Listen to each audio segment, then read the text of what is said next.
Johnny Dollar. This is Frederick Keeley at Masters Insurance and Trust Company. How are you, Mr. Keeley?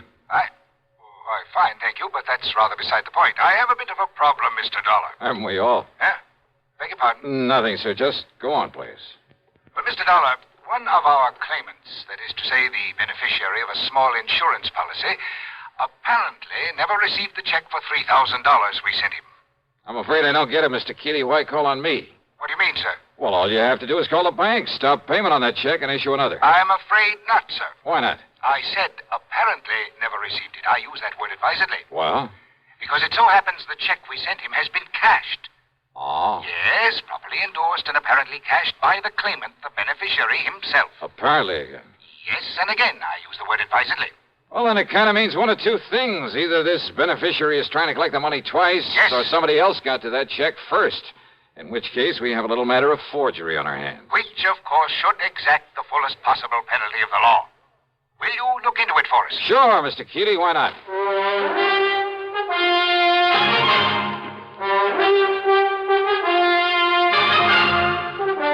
CBS Radio brings you Bob Bailey in the exciting adventures of the man with the action-packed expense account, America's fabulous freelance insurance investigator. Yours truly, Johnny Dollar.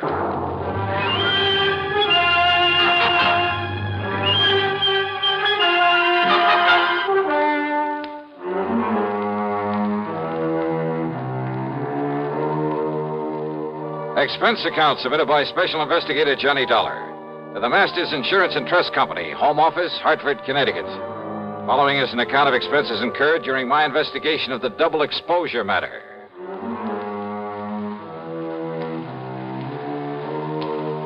Expense account item 1, $1.20 for a cab to Keeley's office on the 10th floor of the Star Record Building. He's a man of about 60, I'd say, short, stout, and rather pompous in his manner. Or maybe self-important is more like it. No, I'm sure you realize as well as I do that a $3,000 claim is relatively small, relatively unimportant. I use that word advisedly. Well, that means I can't expect much of a commission.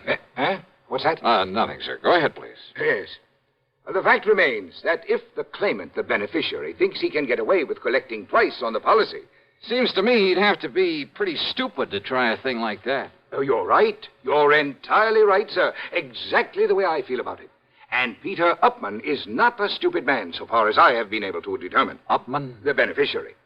In other words, it becomes evident, and I use that word advisedly, that someone else got hold of that check, endorsed it with Peter Upman's name, signed the receipt, of course, and, shall we say, left for parts unknown. In other words, we are faced with a case of forgery. Yeah, I think I suggested something of that sort. Why, yes, of course you did. And forgery is a serious matter, sir. I'll go along with you on that. Not only in this particular instance, because of the relatively small amount involved, and I use that term advisedly. Oh, I'm sure you do. But because it could lead to other attempts where perhaps much larger amounts could be involved. So you want me to see if I can run down this forger for you? No. No? Why do you say that? If we are to believe the People's National Bank over in Milford. Milford, Connecticut? That's right. If we are to believe them, the personnel concerned, their actual photographic record of the transaction, there was no forgery. But I thought you just finished saying... What's that? Mr. Dollar, according to them, and I have no reason to doubt them in the least, Peter Upman himself appeared, endorsed that check, cashed it, and left with the money. However... Yeah? I have here a properly signed deposition to the effect that Upman not only never cashed that check, but that he never saw it. Oh, no, this doesn't make sense. We have no reason whatsoever to question the validity of this deposition. You're sure of that? I am certain of it. But you can't be. That is why I have called upon you. Somehow, Mr. Dollar, you must bring the criminal, whoever he is, to justice. Will you do it, sir? Well... Yeah, sure. Why not? And I use that term advisedly.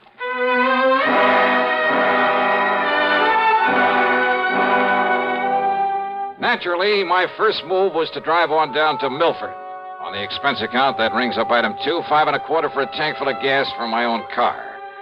The People's National Bank was closed for the day, so I registered at the Milford Arms, ate some dinner, that's item 3, another $5.25. That is, including a couple of drinks beforehand. Then I drove over to the address of Mr. Peter Upman. Pete, living alone in a small apartment on East Willow Drive, turned out to be about 33.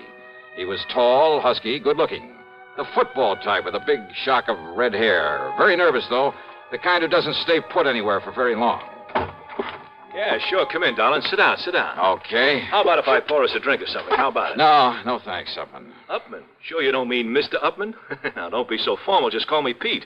Sure you couldn't do with a little drink just to sort of celebrate. How about it, huh? Celebrate what?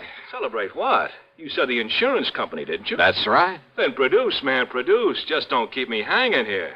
Only I'll sit down, too. Come on, man. Come on. Let's have it, huh? What are you talking about? The check. What else? Old Aunt Lizzie's insurance. Don't tell me you came all the way down here from Hartford without bringing me another check for all that lovely money, that $3,000. Now, don't tell me that. Oh, another check, huh? Why, sure. What else? Hey, now, look. What I mean is... Yeah, what do you mean, Pete?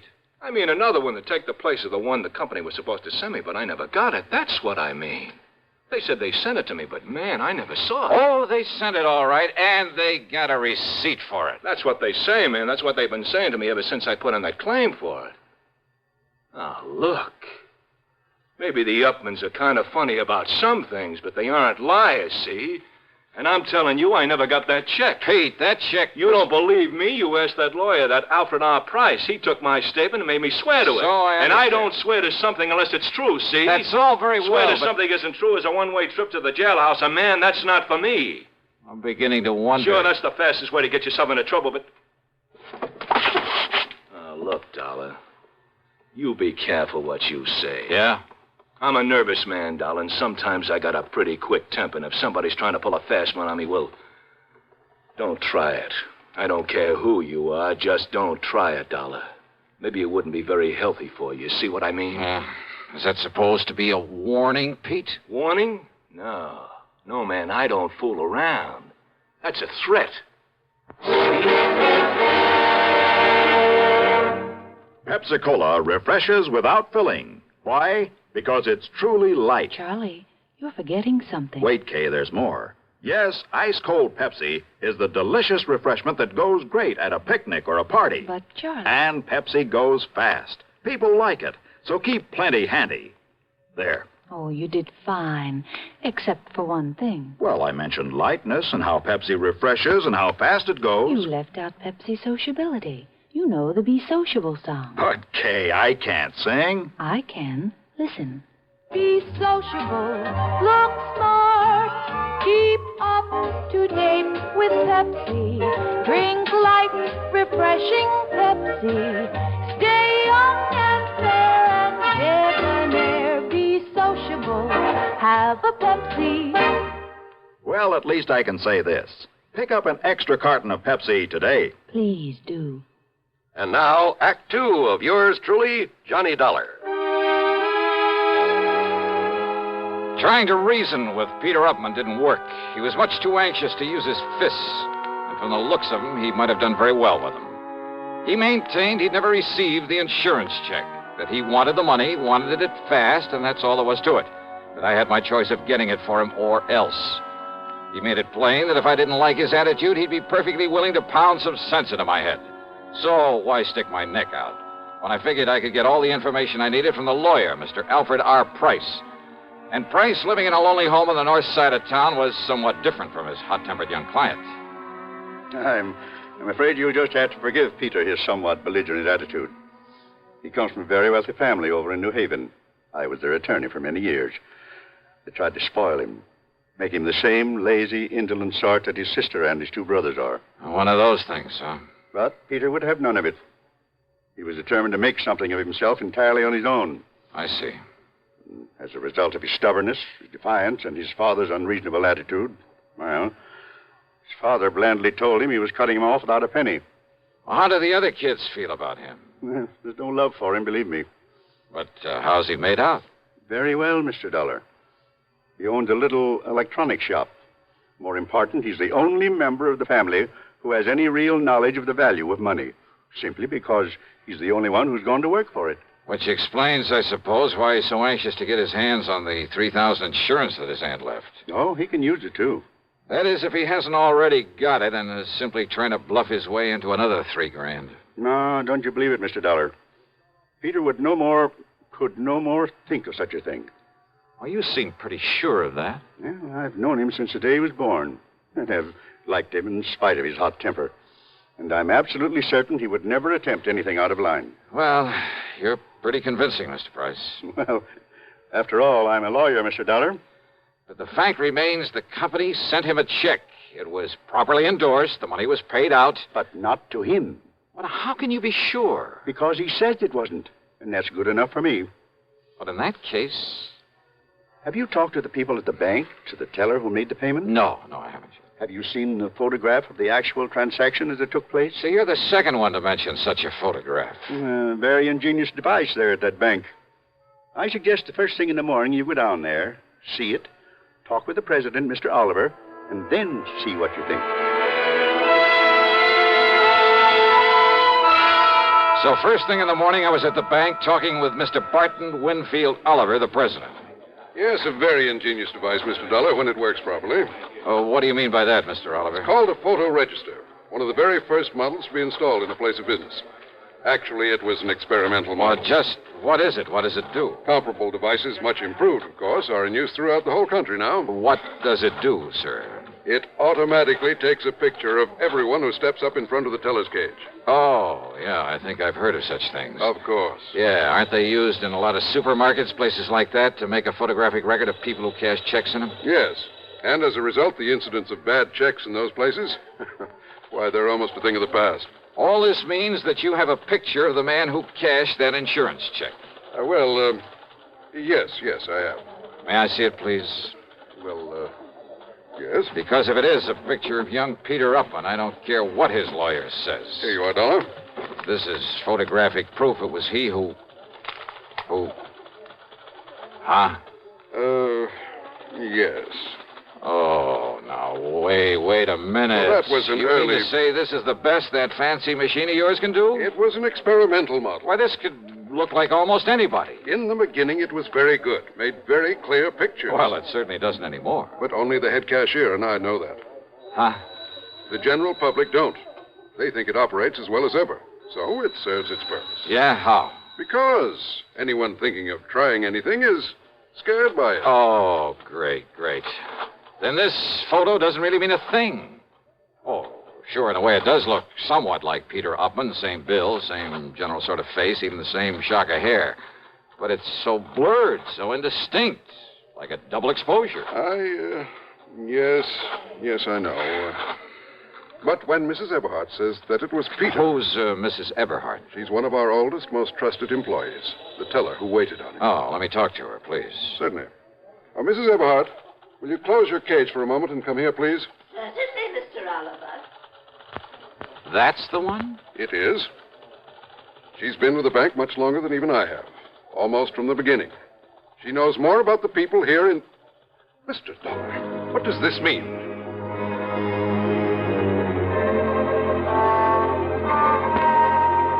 I casually pulled my gun out of its holster, and I held it casually in front of my chest, waiting for Mrs. Eberhardt to come over. Because I'd had a real good look at her when she turned to answer Mr. Oliver. And suddenly I began to see things a lot more clearly.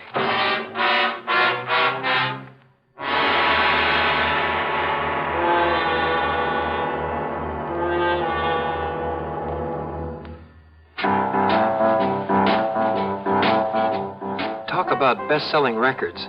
Here's a familiar tune about America's best-selling filter cigarette, Winston.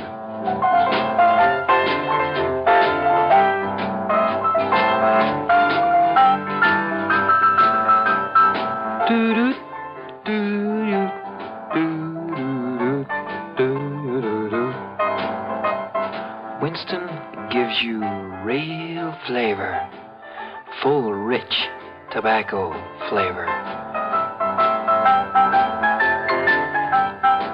And you know, that's because only Winston has filter blend up front. Choice, flavorful tobaccos, specially selected and specially processed for filter smoking. No wonder Winston tastes good, like a cigarette should. Smoke Winston. And now, Act 3 of yours truly, Johnny Dollar, and the double exposure matter.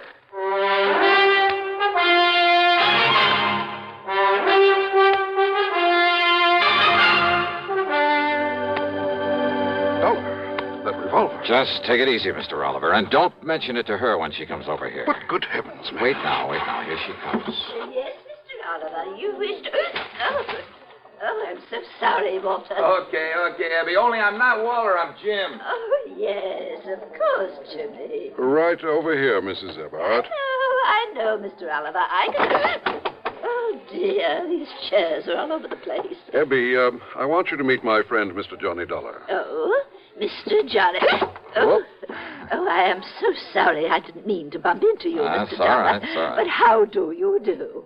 Oh, and I see you smoke a pipe, too, just like Mr. Oliver does.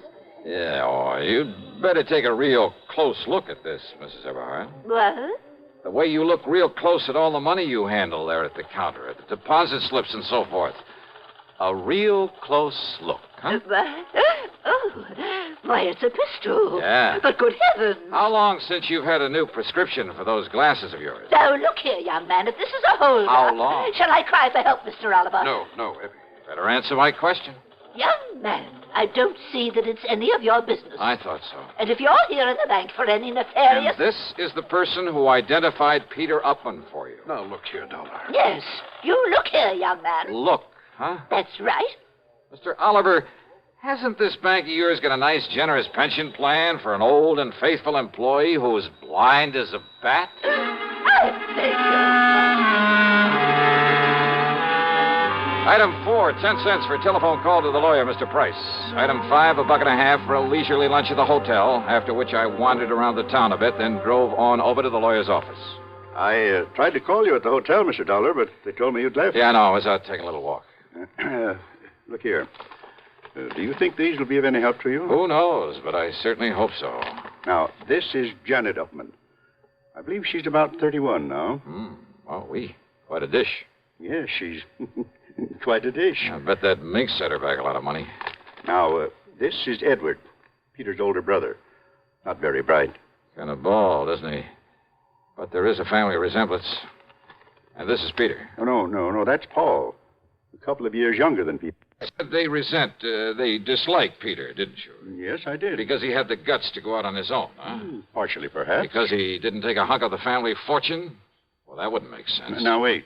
You mean didn't I tell you of the hidden bequest? The what? Peter never knew about it, but the others always have. Known about what? Well, because of the way Peter had renounced his family, his father wanted to punish him. By cutting him off without a cent. So he said. But in a late codicil to his will... Oh, Peter will get some money, huh? Over $1 million, Mr. Dollar, in a few months, when he's 35. I see. Provided he keeps out of any serious trouble. The money the others were left. Millions, Mr. Dollar. I'll bet they've been going through it like a tornado. Yes, I'm afraid so. All right, then, Mr. Price, if I can bluff my way with this picture from the bank, and if you're any kind of an actor, well, let's get busy.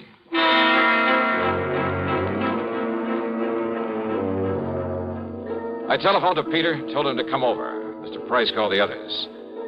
They didn't care particularly about seeing Pete again, but Price told them some of the as-yet undistributed money was at stake, and they quickly changed their mind. So, about an hour and a half later, there was a gathering of the Upman clan there at the office of the old attorney. Look, Dollar, Mr. Price says you're okay and all that, but I still don't like your company's stall on the insurance payment. Just keep your shirt on, huh, Pete? And another thing, I didn't like your attitude when you came to see me. Now, look, you may be a little bigger than I am, but I've decided you'd be very foolish if you tried to take me on. Oh, yeah? It might even cost you $1 million. Well, all I care about is Aunt Lizzie's $3,000. Okay, just take it easy, huh? Take it easy. You say that to a Oh, redhead? then shut up. Okay, now, all of you, listen to me. Yes, Johnny? I'm sure you all know that Pete here inherited a few $1,000s from his Aunt Elizabeth, I guess it is. Yes, and we've heard about how he's tried to collect it twice over. Well, if you ask me, Johnny... Thank you, Janet, but I am not asking you. Well, if you ask me, Pete ought to be locked up for trying such a silly, childish thing. Yeah? Paul, with all the time in the world on your hands, it was real easy for you to pick up that insurance check over where Pete lives while he was at work, wasn't it? What's that? What? And forging a signature, well, after all, you're his own brother. Just a minute, And please. there at the bank, why, dear old half-blind Mrs. Everhart couldn't tell which was which. Now, look here, Dollar. But a little machine put the finger on you, Paul. Absurd. Yeah, a little device at the bank that photographs everybody who goes up to a teller's cage. Dollar, you mean that... Oh, now, Johnny, you've been taken in. Have I? That old thing is just a bluff. It hasn't worked right in years. Oh, what makes you think that? I know. Because the cashier is a boyfriend of mine. Oh, that bank had better check its books. What? He didn't tell you it's been fixed recently? Fixed? No, he didn't. I mean, Paul. Now, wait a minute. Like to see the picture it took of you, Paul, collecting that money? Here, Mr. Price. See what you think. Why, yes, Mr. Dollar. It's about as clear as it can possibly... Okay, Paul, you dirty... No, stop him. Somebody stop me. And not you, Paul, or anybody else. Good heavens, Mr. Dollar. Peter will kill him. Oh, I doubt it, Mr. Price. Can you think of a better way for justice to be done?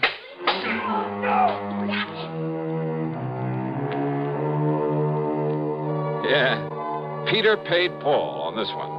But I mean, royally. And I must confess it did my heart good to watch him. And Pete, bless his fighting Irish heart. Yep, he'll be a millionaire one of these days. He's earned it. Expense account total, including hotel and food, $17.20.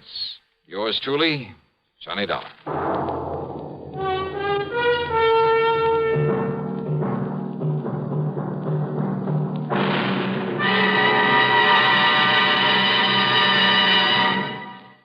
Our star will return in just a moment. Constipation is something people don't talk about much, but it can be a problem for anyone, even doctors. And when constipation occurs, it's interesting to see just what doctors consider important about a laxative they might use or recommend. Well, a majority of the doctors we heard from had this to say. A laxative should be effective, gentle, close to natural acting. A medicine that can be used with complete confidence. Now, X-Lax has been popular with many doctors and millions of people over the years because pleasant-tasting chocolated X-Lax is effective. Overnight, it helps you toward your normal regularity. X-Lax is so gentle, so close to natural acting, there's no upset. That's why many doctors and millions of people use X-Lax with complete confidence. X-Lax, the laxative that helps you toward your normal regularity gently, overnight. Now, here is our star to tell you about next week's story. Next week, a story of a deadly swamp and 4 dedicated killers. Their intended victim? Well, join us, won't you? Yours truly, Johnny Dollar.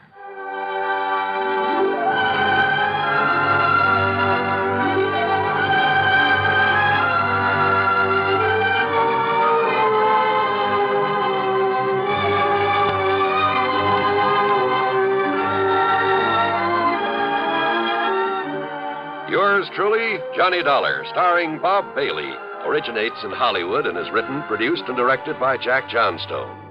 Heard in our cast were Marvin Miller, Peter Leeds, Jack Moyles, Ralph Moody, Bartlett Robinson, Eleanor Audley, and Sandra Gould. Be sure to join us next week, same time and station, for another exciting story of yours truly, Johnny Dollar. This is John Wall speaking.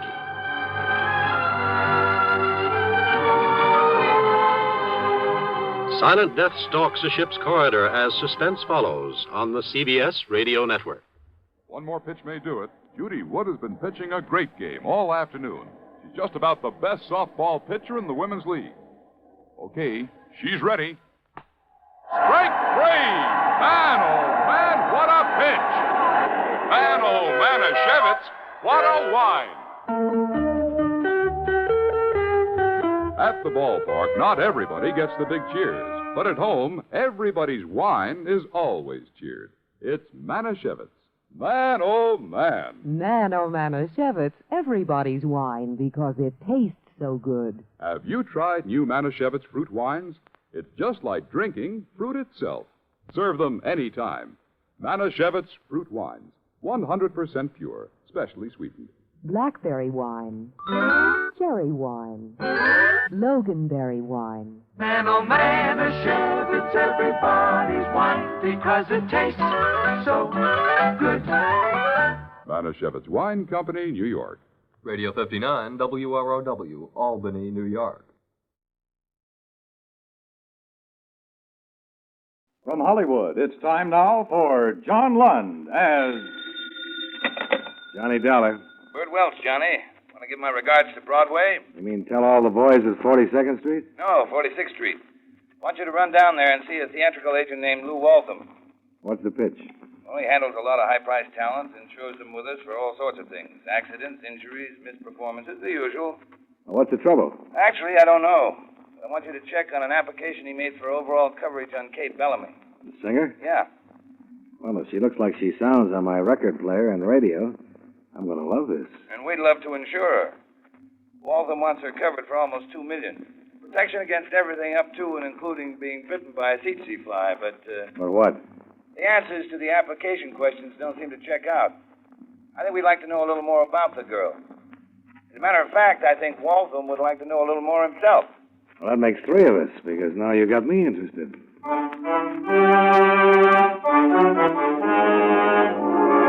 John Lund in a transcribed adventure of the man with the action-packed expense account. America's fabulous freelance insurance investigator. Yours truly, Johnny Dollar.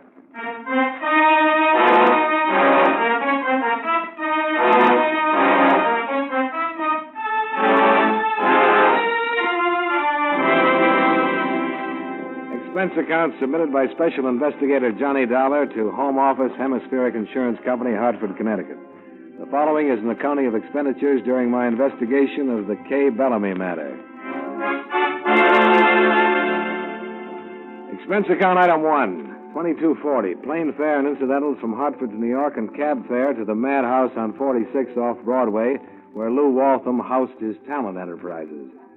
I ran the gamut of would-be thespians, and his haggard secretary covered my rear valiantly as I plowed my way from the outer office to the inner sanctum.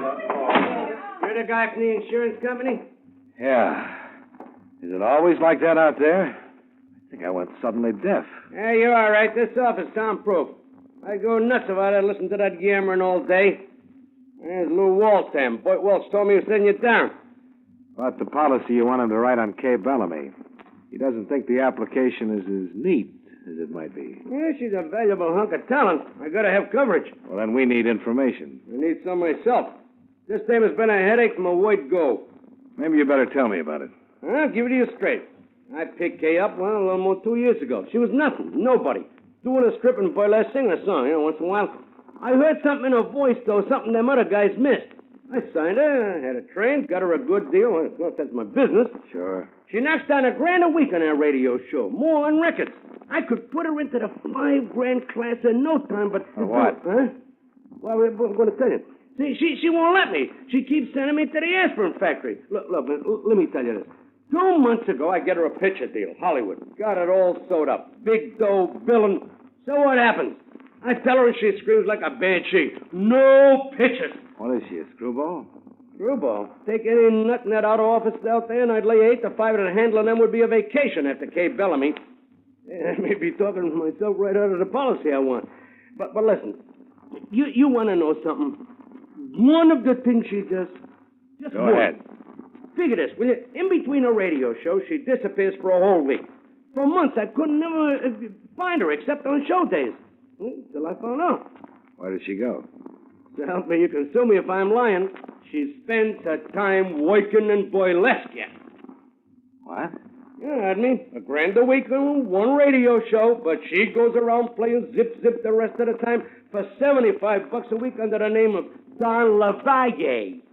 Are you sure? I followed her. I seen her with my own eyes. You talked to her about it? I talked myself blue in her face. She freezes and tells me to mind my own business. She'll go get another agent. You know, Mr. Waltham, I think you'd better get another insurance company. Now, look. I do a lot of business with your firm. No trouble. This girl is valuable property. Give me a break, eh? Maybe you could talk to her. Maybe she just hates agents. All right, Mr. Waltham. Where can I find her? Boston. Boston? Doing burlesque in Boston? Listen, there they need it.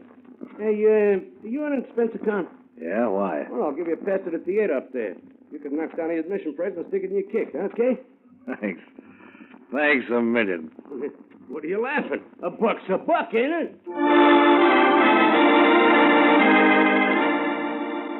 Expense account item 2, 1945. Cab and plane fares between Lou Waltham's New York office and the Burley Q Review in Boston, where Kay Bellamy, with a little Turkish veil hiding her face on the billboards, was dancing under the name of Dawn LaValla.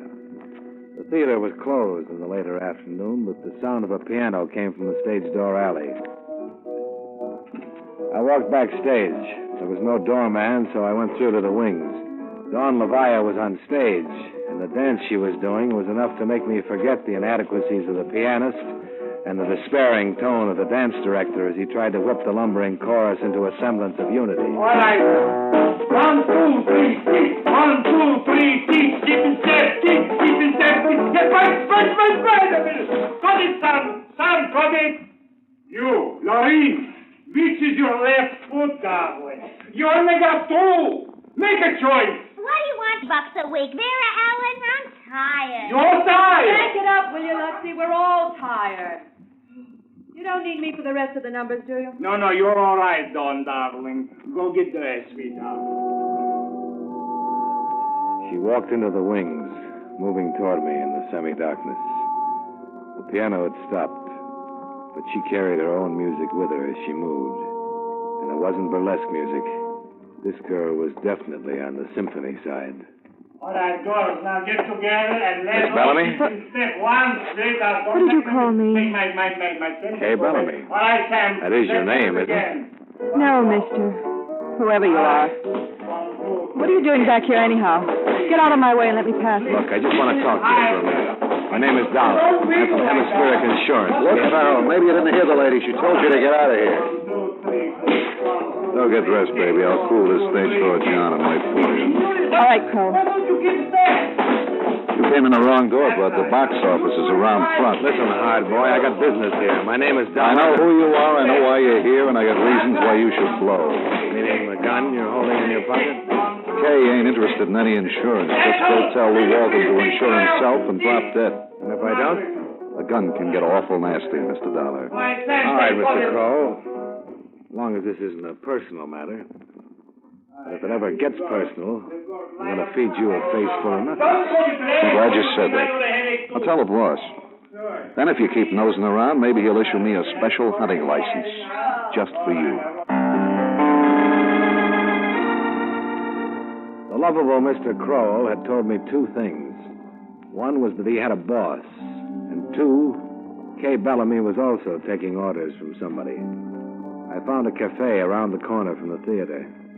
When the rehearsal broke, some of the cast wandered in. I went in, too. I got a seat at the counter next to the girl called Lorraine. I just want a cup of coffee when you get a chance, Joe. Hello. Hi. You had a little trouble at rehearsal, didn't you? Yeah, I always have trouble. Were you there? Yeah, in the wings. I thought you were doing fine. That Lutzy gives me a pain. He's always putting on the big act, like he was doing a Hollywood musical or something. Who's Lutzy? Lutzy Lazario, the dance director. You saw him. He's over in the corner booth there with Valerie, one of the new girls. He thinks he's a regular Romeo. Continental type, huh? Yeah, Continental Brooklyn, if you ask me. He made a play for Dawn, but she brushed him fast. So Lutzy has a big crush on Dawn, huh? He'll forget it if he's smart. She's aiming for bigger moose than him. Like who, for instance? Some guy named... Oh, hey, that's my date honking for me. Never mind that coffee I ordered, Joe. I gotta go. I'm sorry I can't keep you company. Oh, that's all right, Lorraine. I think I'll go over to the corner booth and join Lutzy and his girlfriend. Okay by me if you ain't particular, mister. No. You know something? Appreciation for the dance is not what I've been accustomed to. If people who knew me as an artist ever found out... You're Lutzy Lazario, aren't you? Oh, yes, I'm Lazaro. Didn't I see you backstage during rehearsals? Yes, I was watching your work. Oh, that's right, yes. You are in the business? Well, in a way, I'm doing a little scouting for Lou Walton, the agent. He's got a chance to sell some talent for a big Broadway musical if he can find the right people. Well, sweetheart, won't you sit down, Mr. Dollar, Johnny Dollar. Yeah, Dollar. This is Valerie, Mr. Dollar. She's in the chorus. And this is a great pleasure, Mr. Dollar. Of course, you don't know it, Lazario, but I've had an eye on you. You and the star of your show, Dawn LaValla. Oh, I am so ashamed that you should find me in such a place. It has been a thing I've been doing, temporarily, waiting for a break. Yeah, I understand. How about the girl, though, Dawn? Oh, you can get her to leave here, Mr. Dollar. There ain't as much dough on all Broadway as she could get just by marrying a guy that's after her. Besides, if you're looking for a real dancer, Dawn's boyfriend sounds like big money. More than just money, Mr. Dollar. Real big shot family. He's Martin Bayard Cullen III. Her breath was singeing my eyebrows, but it was the name that really made them curl. Martin Bayard Cullen III. Connections with a capital C. Kay Bellamy was really moving into the big leagues and doing it the hard way, via a burlesque runway. Didn't add up. You're wasting your time with Dawn, Mr. Dollar. Besides, I'm a better hoofer than she'll ever be. All I need I know, Valerie, a break. That's what we all need. Just one good break. I'll see both of you later. Expense account item 3, $5 for a Boston hotel room, since I decided to stay over and see the show at the Burley Q Review. Expense account item 4, 30 cents. Federal amusement tax to be paid on the pass Lou Waltham had given me for the show. Expense account item 5, 25 cents for a box of the genuine saltwater taffy sold during intermission with a guaranteed prize in each and every box. I got a genuine tin cigar clipper.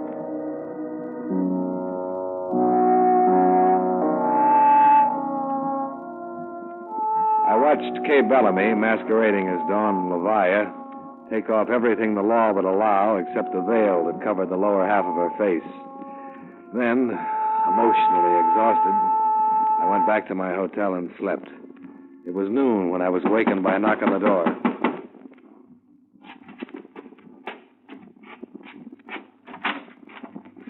Surprised to see me? Well, a little, Miss Bellamy. You weren't happy with me yesterday. Well, I was angry with Lou Waltham for sending you. See, Mr. Dollar, I started out in burlesque, and frankly, for some reason, I like it, that's all. Ah, you must, to mix it with a $1,000 a week radio career. Sometimes a farm kid makes good in a big city, gets his own swimming pool. But when he gets a chance, he takes off his shoes and goes wading in the brook. Sometimes. That's the way it is with me. A lie like that ought to get your pretty mouth washed out with soap. Why should I lie to you? Besides, Lou Waltham has no right to insure me unless I want myself insured, does he? So why don't you forget it? And let's be friends. Johnny Dollar. Johnny, Bert Welch. I've had an awful time finding you. A few more minutes and I put through a call to you, Bert. Think you'd better forget about that Kay Bellamy policy Waltham wanted. The lady doesn't want to be insured. Even if she did, it wouldn't matter now. What do you mean? Lou Waltham is dead. What? He was shot and killed in his private office sometime this morning. Police just found the body.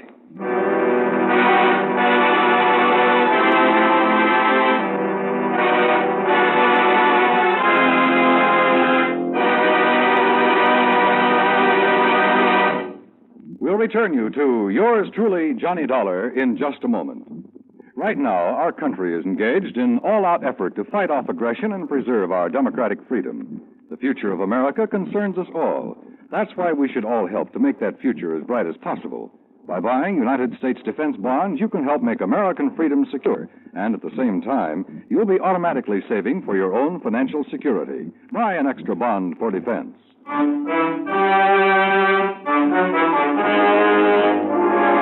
Now, with our star, John Lund, we bring you the second act of yours truly, Johnny Dollar.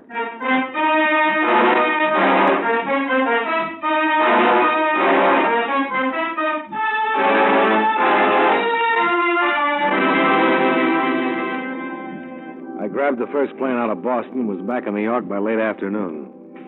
Charlie Dyer from the police lab was going over Lou Waltham's private office with dusting powder and camera.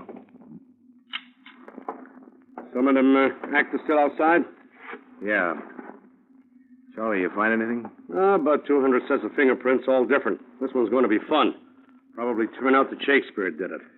Well, half the talent in the outer office there might confess if they were sure the last meal is all it's cracked up to be. Maybe they're waiting to see if we're going to cast pallbearers. Hey, what are you doing here? Just looking over some papers on the desk, Charlie. Oh, come off it, Dollar. You know better than that. The lieutenant finds out I let you in here, he'd All right, call... Charlie. Look, just give me one break. You got the keys to this file cabinet? Yeah, why? Open it for me, will you? Just this one drawer, A through C. Come on, Charlie. Can't hurt anything. Oh, there's nothing in those files but contracts, Johnny. I know. I just want to look up a few things on Kay Bellamy. Singer? You think she did it? No, but... Well, I want to see the file, that's all. Come on, Charlie, will you? One peek. 5 minutes. All right. I finished that side of the room anyhow.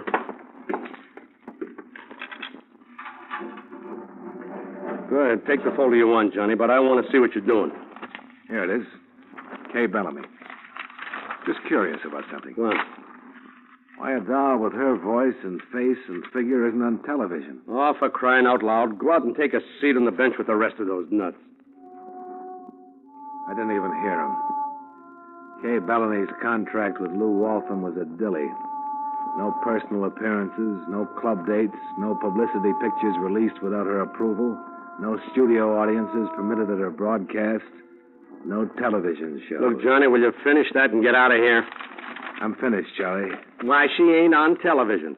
If you ask me, she must have a face that would blow out the transmitter. What makes you say that? Pictures of her in the photo file. Where? Bottom drawer there says photos. I want to see those, too, Charlie. There's nothing to see. Hats with veiled silhouettes, even in the newspaper clippings. She must really be ugly. Yes, there's the only shot without a veil. Her and some guy wearing big hats. Shadow all over the faces. Mexican sombreros. Mule and cart in the background. This must have been snapped in Mexico. Come on, put him back, Johnny, and clear out. There's nothing to see. He was wrong. There was something to see in that Mexican photo, all right. Not Kay Bellamy's face, but her hand, holding the rim of the sombrero. And on the hand, a wedding ring. Expense account item 7. Same as items 2 and 6. 1945, cab and plane fare between New York and Boston. I made the plane just in time and then got another little shock. There was a vacant seat on the aisle. I took it. The window seat was occupied by a dancer named Valerie. Well, I fancy meeting you here, Mr. Dollar. You better fasten that seatbelt. You're a long way from Boston, aren't you? Well, I flew down this morning.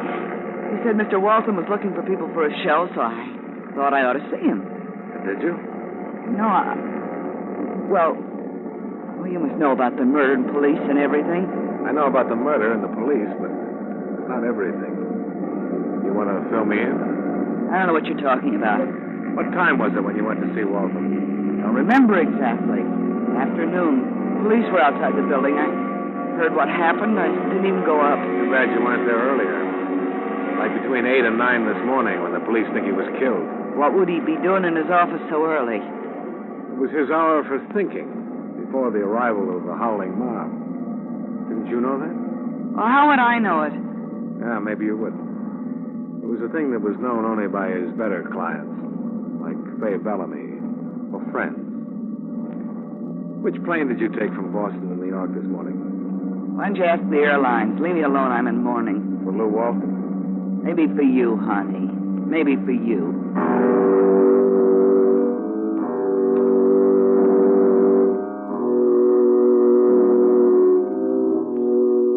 A lot of people were tying up together, and they were all tying around Kay Bellamy. But there was still no sign of the payoff. I had to find out where Martin Bayard Cullen III came into the picture. When we reached Boston, I taxied out to the exclusive Back Bay mansion that had housed the Cullens for generations. Martin III received me in the library. Your card says you're an insurance investigator. Whatever your business is, I would prefer it if you would take the matter up with my business counselors. Well, it's the kind of business they might know about. I want some information about a girl you've been seeing. What girl and what sort of information? Dawn Levi at the Burley Q Review. I'll answer any questions concerning Dawn. Look, Cullen, this is important. A man has been murdered. Are you implying that Dawn is involved in a murder? I'm not implying. I'm saying it right out. Are you going to get out of here, Mr. Dollar, or shall I throw you out? Now, don't try. You might bend your suit. You're being a sucker about your lady love, Cullen. She's been working you for something, hasn't she? Some kind of a favor? Something? Why, yes. What kind of a favor? Maybe the key to a murder, Cullen. You may help her later if she's involved, but you can't cover for her. All right. There's a man in the federal penitentiary. Her uncle. His name is Fred Bellamy. She asked me to use my influence to have him moved from a West Coast prison to one in the East where members of the family will be able to visit him. Fred Bellamy? That's right. You think you can make murder out of that? Listen, chum. Do you think Dawn Levaya is really her name? I never asked, frankly. Well, you should have. Not that she'd have told you. But her real name is Kay Bellamy. Kay Bellamy. And 5 will get you 10 that Fred Bellamy is her husband, not her uncle. If he was married, the police would have known it. Not if he was married to Mexico. But he's been in jail for 5 years. Yeah. And an eyewitness who helped to convict him swore that a girl drove the getaway car. You've been out with her, Cullen. She ever show her face in public? I know. She always wears a hat with a veil. She never liked crowded places. I have been taken in, haven't I? Happens to the best of us. But for your sake, I hope you didn't try to arrange that favor. I'm afraid I did, though. Bellamy should be aboard a train headed east right now. Well, then you better call everybody you know in Washington and get them to call out the Marines or something, because somebody's going to make a pitch to yank Bellamy off that train.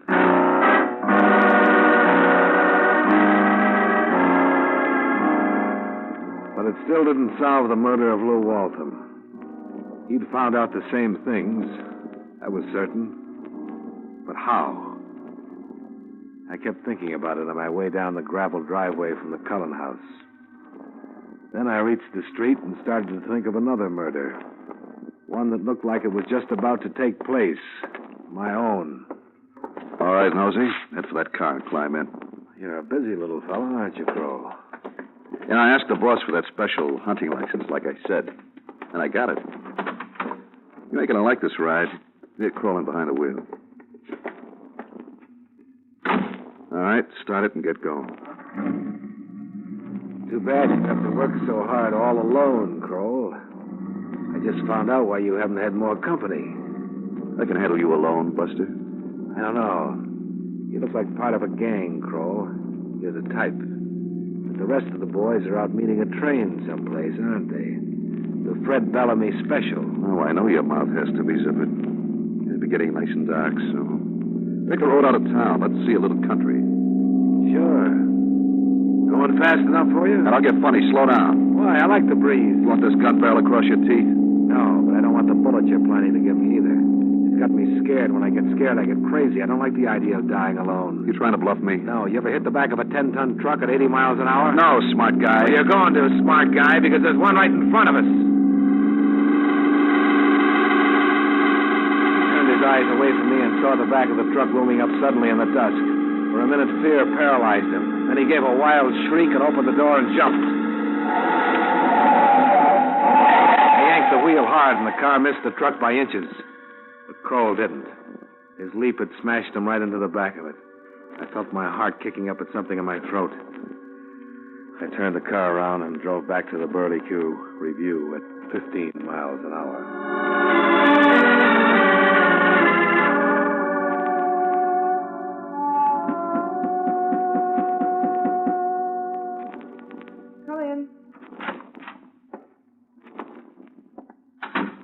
Hello, Kay. Oh, it's you. Yeah. Tired of running, Kay? Yeah, tired. Your husband isn't going to get off that train. The gang will be picked up, too. I know. I just had a phone call from Martin Bayard Cullen III. It made me feel like it was rotten. I did it because I had to. Your husband wasn't going to let you enjoy the comforts of life while he rotted away in jail, was that it? Yes. He let me take the radio job because he thought he might be able to buy his way out with the money. Out of a federal pen? He was dreaming. I'm glad it's over. He had Kroll and the other boys watching me. Told him to keep me working in burlesque. Make things rough for me. So I'd never forget what a bad time he was having. I'd better call the police, Kay. You don't have to, Mr. Dollar. I called them myself 2 minutes ago. I'm just waiting. Okay, you've seen the farewell performance. Now, why don't you leave me alone? Please. Sure. Oh, Mr. Dollar. Oh, hello, Lutsy. Oh, see, I heard the terrible news about Mr. Walton. Such a terrible thing. Yeah. I know you work for him. I know how badly you must feel. Oh, tell me something. Are you taking over the business? Will you be looking for the people for that show? I'll let you know. Is Valerie around? Yeah, in the manager's office, just over there. Mr. Kroll's office. You know Mr. Kroll? Yeah. I met him around a couple of times. Thanks.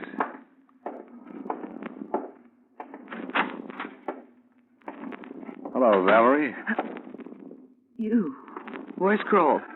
I don't know for sure. Maybe out on the highway, maybe in the morgue by now. The morgue? His hunting license expired. You lost your boyfriend. He was nothing to me. No? Then why did you follow me to Cullen's house and then tip him off that I was there? I don't know what you're talking about. Let's try something else then. You went to New York with him when he killed Waltham, but you took different planes coming back. All right. So he killed Waltham, and now he's dead. What does that make me? An accessory. No. No, look. Listen to me, Mr. Dollar. I didn't know what he was going to do. I didn't even know why he was going to see Waltham. First I knew it was trouble was when I was sitting in the outer office and I heard them yelling, and then I heard a shot. You mean Kroll was in the private office with Waltham? You didn't see them together? I couldn't. The door was closed. Too bad you heard that shot then, because it makes you sound like a liar. Waltham's private office was completely soundproof. I see. Oh, sure. You're a nice, peaceful girl, all right. Let go of it. That's better. Police will be here soon with a wagon. You better put something on so you don't catch cold.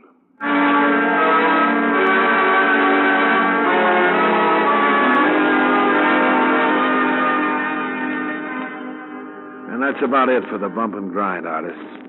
Lou Waltham never insured himself because he had nobody to leave it to, so there's no loss there. Of course, the Kay Bellamy policy was never issued. You lose a fat premium, but don't fret over it. Clause 42A would have cost you a mint, the one about missing performances. She'll be missing them for the next 10 years. I guess your total loss lies in my expense account. Item 8, $43 miscellaneous. Item 9, $6.10 train fare from Boston back to Hartford, Connecticut. Please note that I did not charge you for the admission pass that Waltham gave me to the Burley Q Review, nor did I charge you cab fare from the Cullen Mansion to town, since Kroll provided car service. Expense account total, $135.40. Yours truly, Johnny Dollar.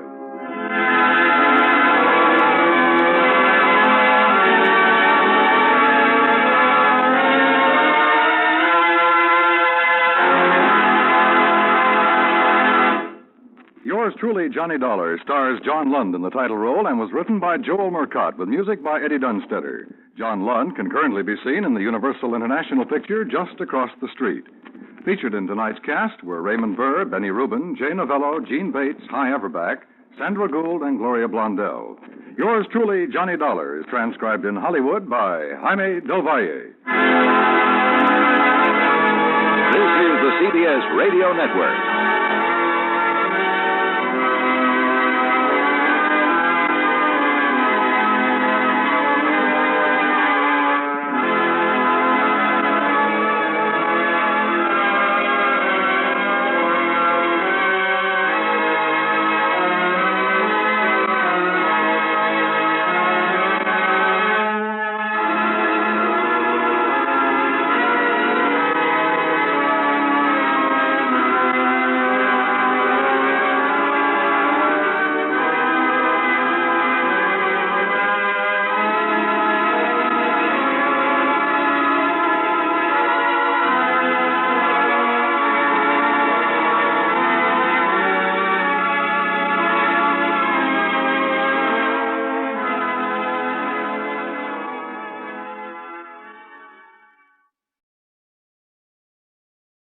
From Hollywood, it's time now for...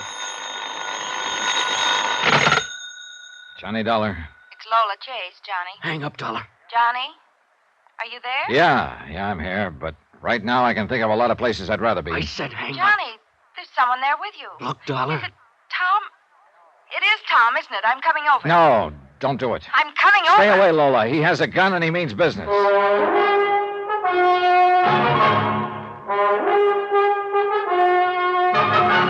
Tonight and every weekday night, Bob Bailey in the transcribed adventures of the man with the action-packed expense account, America's fabulous freelance insurance investigator. Yours truly, Johnny Dollar.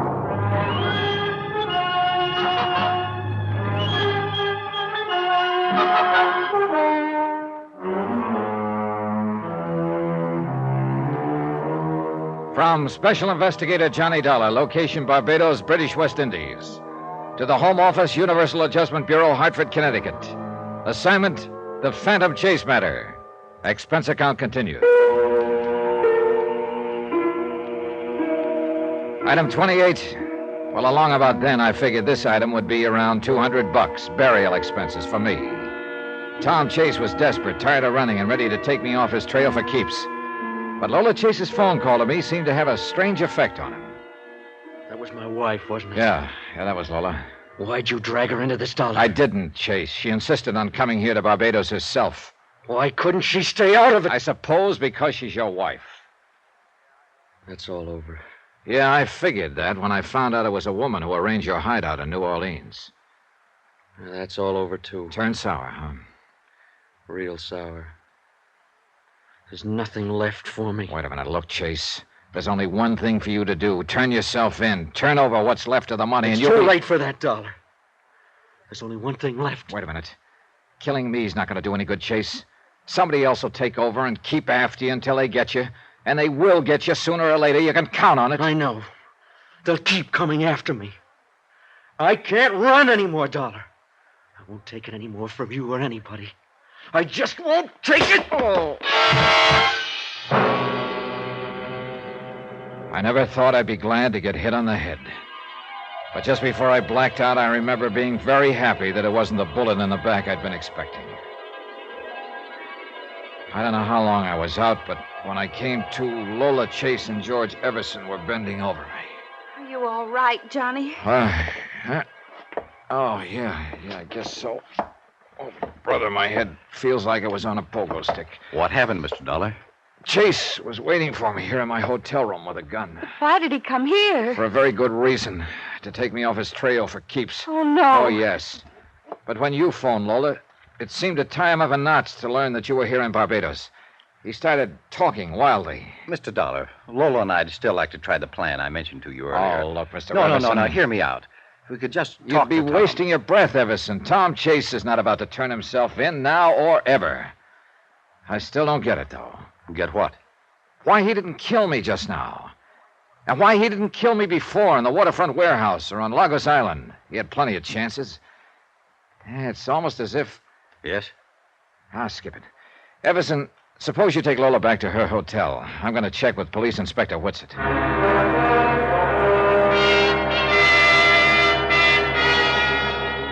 From what you tell me, Mr. Dollar, I'd say Chase was just about at the breaking point. Yeah. That's why we've got to track him down fast before he loses his head completely. Well, we're continuing our check of hotels and rooming houses. I don't think there's anything else we can do for the moment. Oh, excuse me.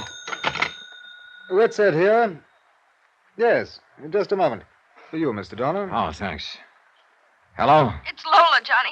He was just here. Chase, where? Here at my hotel cottage. Please come quickly, Johnny. I'll be there in 10 minutes. I made it in 8. Lola was still trembling. It was horrible. He was talking wild, crazy. You see which way he went? Yes. I got to the window in time to see him drive off toward the mountain. Johnny, we've got to find him. He's out of his mind. We piled into the car and took off after Chase up a twisting, steep mountain road. Tell me what happened, Lola. What'd he say? I've never seen him like that before, Johnny.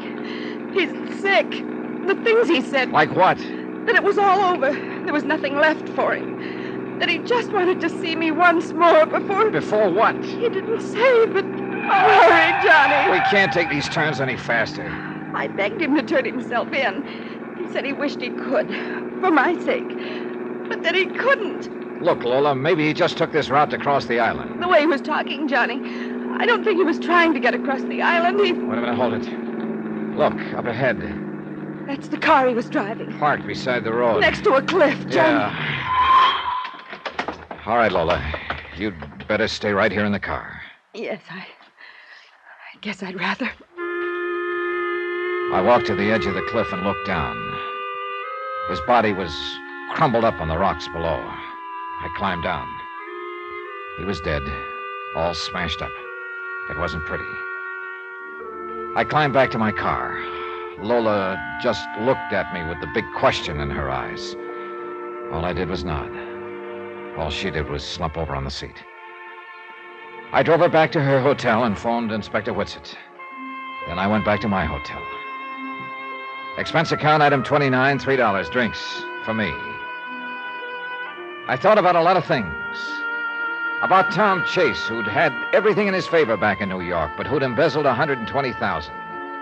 Had killed a man in New Orleans for trying to turn him in, but who hadn't killed me for trying the same thing, and who ended up at the bottom of a cliff in Barbados. I thought about Lola, who'd come a long way for nothing, except the final heartache. And I thought about me, who would also come a long way for nothing, period. The next day, I dropped in on Inspector Whitsett at police headquarters. Well, Dollar, I've missed you. I sort of took time out for a while, Inspector. I don't wonder. Well, Mrs. Chase, of course, identified the body. The inquest was this morning. Verdict suicide. Burial's this afternoon. Here in Barbados? At first, Mrs. Chase wanted to take the body back to New York, but Mr. Everson felt that that would just be adding another painful experience to those she'd already been through. Oh, yeah. Well, I still don't have the money Chase embezzled, Inspector. No, and offhand, I'd say your chances of finding it were not too good. Did you find anything at all in Chase's pockets that might give me a lead? Oh, just the usual. Loose change, his wallet, cigarettes, some matches, a comb. Book matches? Yeah. From a waterfront bar. Well, let me see him, Inspector. It's not much, but it's the only thing I've got to go on. I went down to the waterfront bar named on the match folder and started combing the neighborhood. I checked every hotel and rooming house. 3 hours later, I was about ready to give up. And then I found it. Yep. Chase's last hideout. I searched his room, but the money wasn't there. I went back to the desk and checked the register again, trying to find out if a woman had checked in about the same time Chase had. No soap. But then I pulled out the sample of Chase's writing that Everson had given me in New York, and I compared it to Chase's signature on the register. A few wild ideas started chasing themselves around in my brain, ideas that began to fall into a crazy pattern. Item 30-1260, long-distance phone call to the home office of Universal Adjustment in Hartford. I asked Pat McCracken to run an errand for me. 3 hours later, he called back from New York City with the answer. Yep. I'd come all the way to Barbados, but the case got solved in New York. I phoned Lola and Everson and asked them to come to the cemetery. 15 minutes later, we met at the freshly turned grave. Mr. Dollar, I must say you're not being considerate of Lola. I'm sure you realize that coming back to Tom's grave here is a most painful experience for her. I'm sure you had a good reason, Johnny. Yeah, I did. I wanted both of you to know what a jerk I've been in this investigation. Oh, don't say that. You've done everything that could be done, and I appreciate it. Well, thanks, Lola. But you see, for almost 2 weeks now, from New York to New Orleans to Barbados here, I've been chasing a dead man. What? I don't understand. I think you understand real well. Now, look here. If this is some kind of a joke, it's in very poor taste. It's no joke. I've got to hand it to you both, though. You engineered the whole deal with just 2 people. What are you talking about? Drop the act, Lola. The faithful, grieving wife. You had me fooled but good. Look, Dollar. You told me you took a trip alone about the time Tom was arrested, Lola. Oh, that was true. But it wasn't to Martha's Vineyard. You went down to New Orleans and rented a room under the name of Tom James. You were the other woman I was looking for. That's a lie. You don't know what you're saying, Dollar. Don't I? Freddie Quintana in New Orleans showed me a letter Chase was supposed to have written. It matched the sample of Chase's writing you'd given me in New York, Everson. Well, of course it did. That proves it. It proves that the sample you gave me in New York wasn't Chase's writing. I just checked by long-distance phone. You what? Oh, yes. Freddie Quintana played his part real well. But what he didn't know was he was going to get paid off with a bullet. That was the day you turned up in New Orleans, Lola. To kill him and shut his mouth. Dollar. Let him finish, George. Oh, there's not much more. You hired the second guy to pose as your husband and lead me a merry chase. That explains why he didn't kill me and why I was always able to pick up his trail again. I was supposed to. That's the way you were playing it. And all the time, the real Tom Chase was dead. You probably killed him back in New York when he was supposed to have jumped bail and disappeared. Are you through, Dollar? Almost. Except for the money. You are the embezzler, Everson. It was you who juggled the accounts. And after I ran into a dead end down here with a fake Chase's death, you and Lola could live happily ever afterward with the dough. Go on. Of course, the fellow you hired to pose as Chase didn't realize he was going to get paid off the same way Quintana was. What are you talking about? The way you helped him over that cliff, Everson, to make it look like suicide. How did you know? I probably wouldn't have tumbled to it if I hadn't checked his handwriting. Of course, you can't prove any of this. Like to exhume the body, ship it back to New York, and prove that it isn't the real Tom Chase? The body stays where it is, Dollar. Oh, put that gun down, Everson. They already know most of the story in New York. You're bluffing. Then why don't you call the bluff and find out? I think he's telling the truth, George. In that case, Yes. We'd better take care of him. not we, Lola. Not anymore. What do you mean? I think we'd better just dissolve the partnership. Don't try anything like that, George.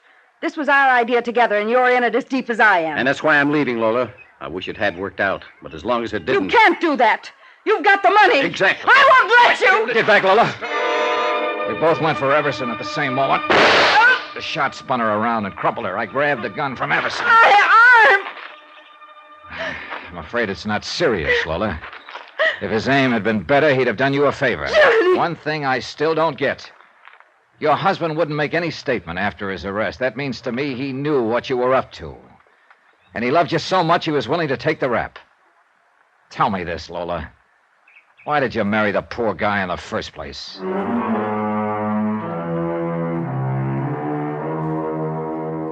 Expense account total $1,723. Lola and Everson were turned over to the authorities, and Everson gave up the key to a safe deposit box in New York where the embezzled money had been all the time. It also showed us the deserted spot on Long Island where he and Lola had hidden the body of the real Tom Chase. Remarks? Dear Pat, next time you call me for an assignment like this one, I hope you get a busy signal. Yours truly, Johnny Dollar.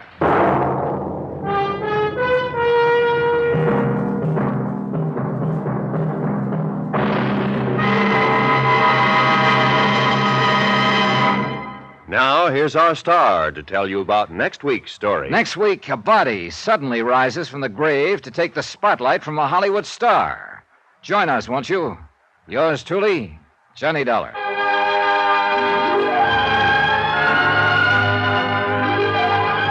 Yours truly, Johnny Dollar, starring Bob Bailey, is transcribed in Hollywood. Written by Robert Reif, it is produced and directed by Jack Johnstone.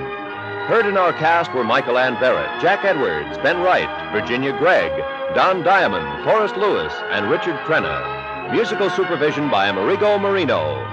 Be sure to join us on Monday night, same time and station, for another exciting story of yours truly, Johnny Dollar. Roy Rowan speaking.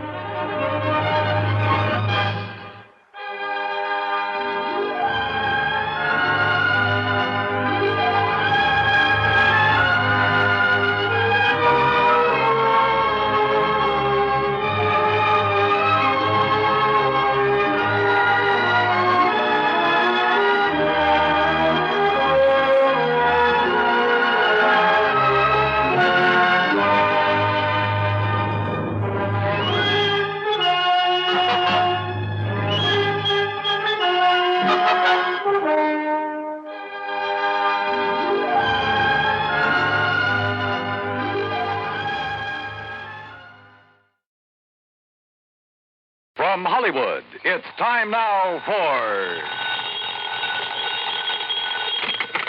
Johnny Dollar. Pat McCracken, Universal Adjustment Bureau, Johnny. Hi, Pat. What's new? At the moment, Edward J. Rollins III. Oh, what about him?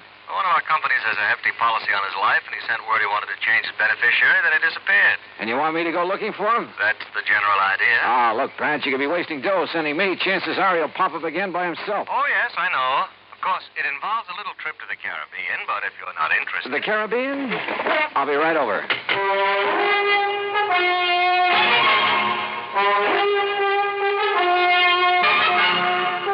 Bob Bailey in the exciting adventures of the man with the action-packed expense account. America's fabulous freelance insurance investigator. Yours truly, Johnny Dollar. And now, Act One of yours truly, Johnny Dollar.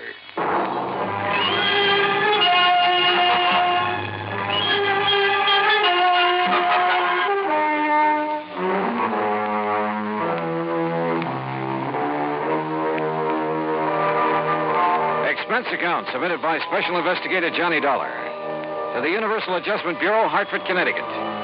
Following is an account of expenses incurred during my investigation of the Time and Tide matter.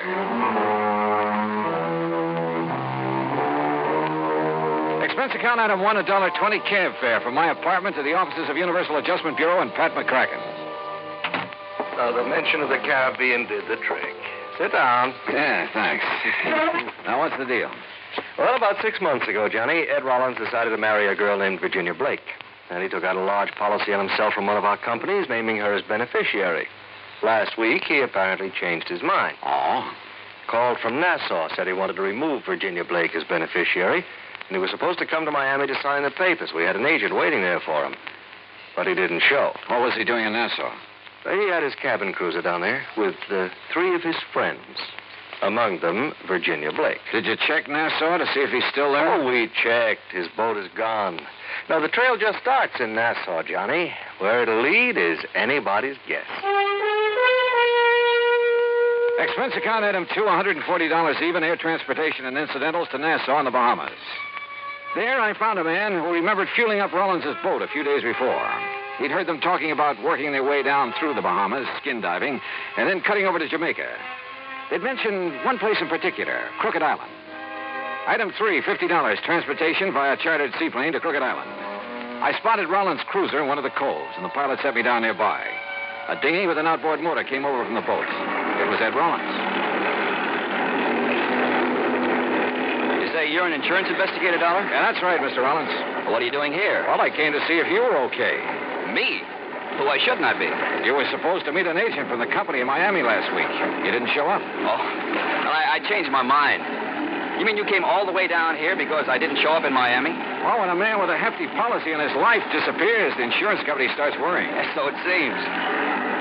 Hey, mind slowing down a bit? I'd like to talk to you before we get on board. Sure. Now, what's on your mind? As I understand it, you took out a policy about 6 months ago and named a Virginia Blake as beneficiary. Yes, that's right. We're going to be married. Then a week ago, you apparently changed your mind. Well, I decided to think it over some more. That's why I brought the boat down here. What's the trouble? Oh, it's just... Well, I might as well tell you. I began to suspect Virginia's been two-timing me. Oh? With whom? That I don't know. Have you asked her about it? No, not yet. Why not? Because I'm afraid she might tell me the truth. Maybe I don't really want to hear it. Ah, I see. Look, Mr. Dollar, we're going to do a little more skin diving here in the cove this afternoon and then shove off for Jamaica around dark. Why not come along? You can catch a plane back to the States from there. Okay. Who all's on board your boat? Let's see. Virginia, you know about. Then there's Bill Winslow. Winslow? Yes, kind of a beachcomber at heart. I bring him along mainly to handle the boat. He's real good at it. Anybody else? Oh, Tony Atherton. A worthless sort of guy, but rather amusing company once in a while. Besides, he introduced me to Virginia, so I owe him something for that. I guess. Well, look, you mind introducing me as just an old friend of yours? Yes, that's just what I had in mind. Oh, say, there they are waiting for us on deck.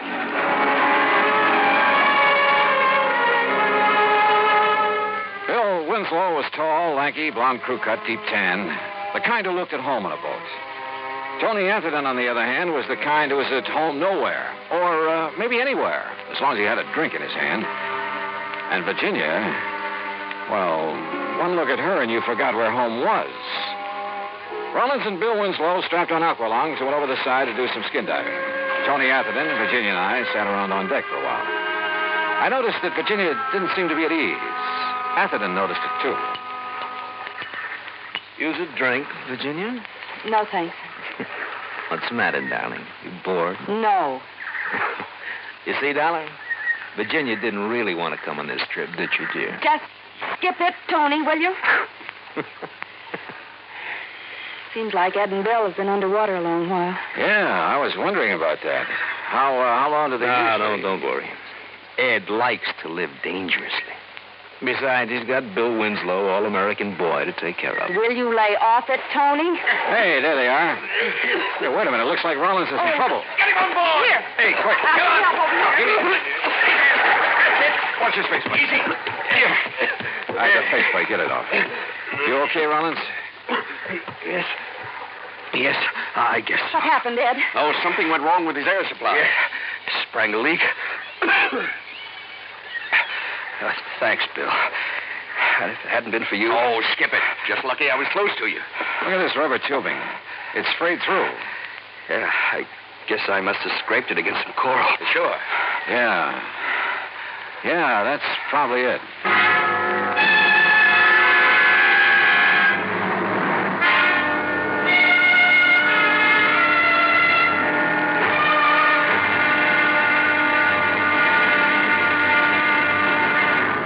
Act two of yours truly, Johnny Dollar, in a moment.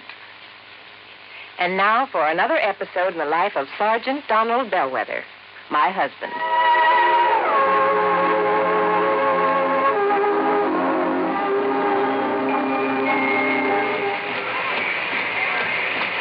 Hi, honey. Did you fix the windshield wipers? I sure did, Reba. How's that?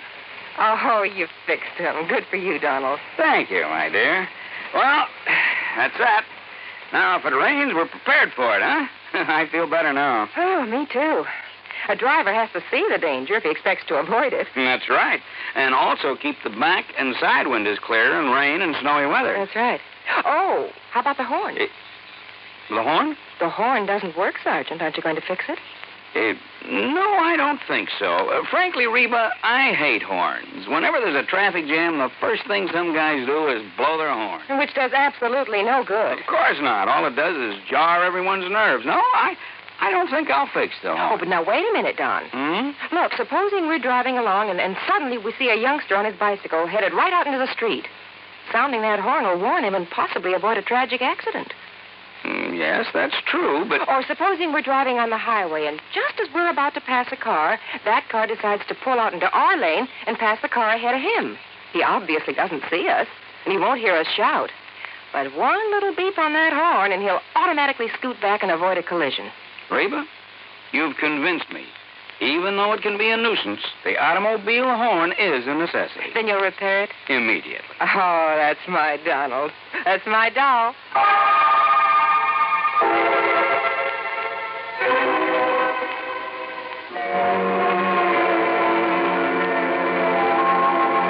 And now, Act two of yours truly, Johnny Dollar, and the Time and Tide Matter. Ed Rollins seemed to regard his close shave underwater as an accident, so I decided to play it that way. But I wasn't convinced. Somebody could have tampered with his air hose. We got underway around dark and headed for Jamaica. About 10, I went up on deck for a cigarette. It was a dark night, but from the stern I could see two figures up in the cockpit. One was Virginia. The other at the wheel, I figured, was Ed Rollins. There was a long kiss. Then they lit cigarettes. In the light from the match, I could see it wasn't Ed Rollins at all. It was Bill Winslow. Dollar? That you? Ed Rollins. I guess he'd just come topside. But I didn't know if he'd seen what I'd just seen. If he had, he gave no sign of it. Johnny. You know that stuff I was telling you about? Maybe cutting Virginia out as beneficiary?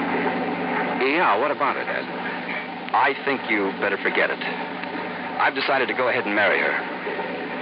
Well, I don't think I could get along without her. Oh, I see. Look, Rollins, it's probably none of my business, but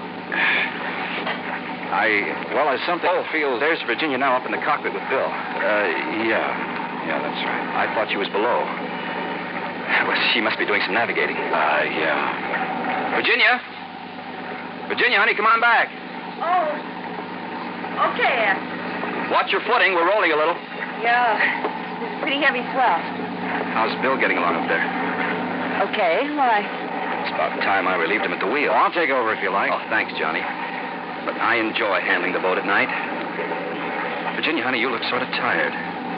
Maybe you ought to turn in. I will as soon as I finish my cigarette. Well, I'll take over now. Enjoying the cruise, Mr. Dollar? Sure. How about you? Why not? According to Tony Atherton, you didn't want to make this trip. Tony's very good at remarks like that. Oh, I thought you and he were old friends.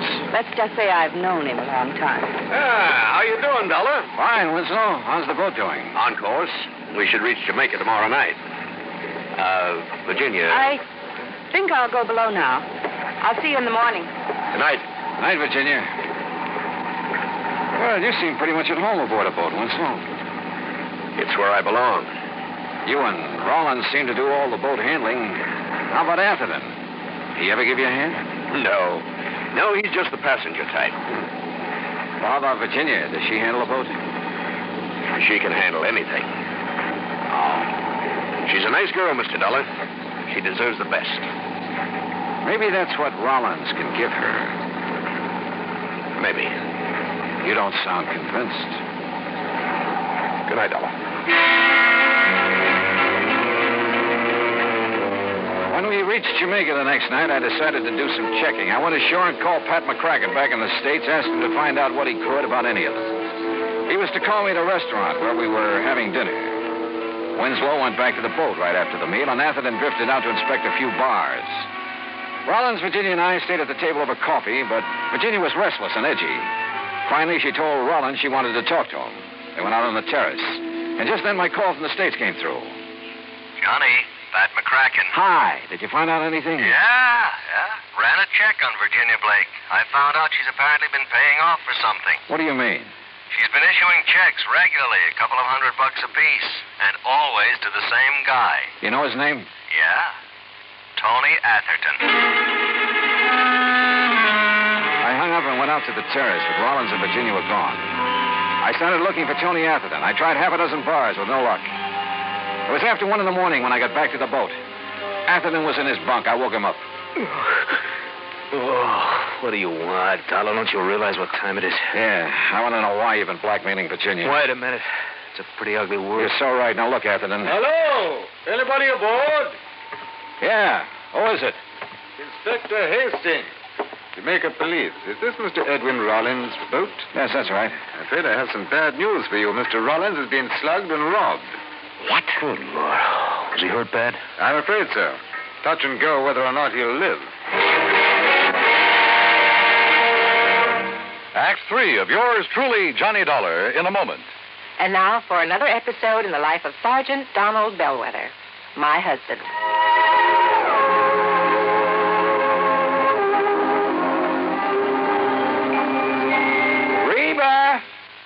Reba! What is it, Donald? Confounded Reba, I can't find the fountain pen. I've looked all through this desk. Here it is, dear. Here it is. You must have used it as a marker when you were reading this book. Let's see, this great literary classic, Six Gun Showdown at Powder River Gulch. All right, never mind about my reading habits. Just look at the coverage we're going to get with this new auto accident policy. Let's see. Yes, collision. $50 deductible.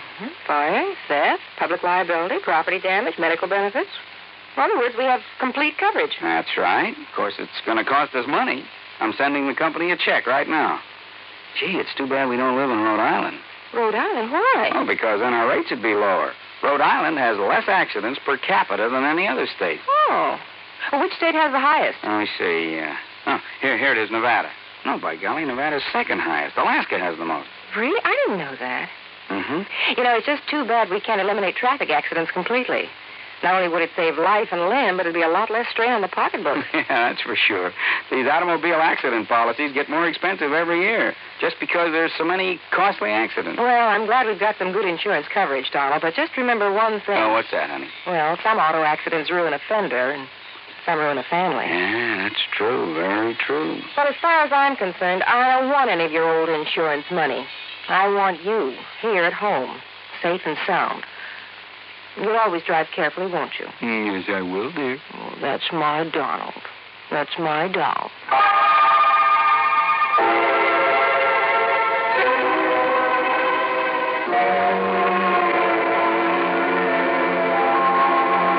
And now, Act 3 of yours truly, Johnny Dollar, and the Time and Tide Matter.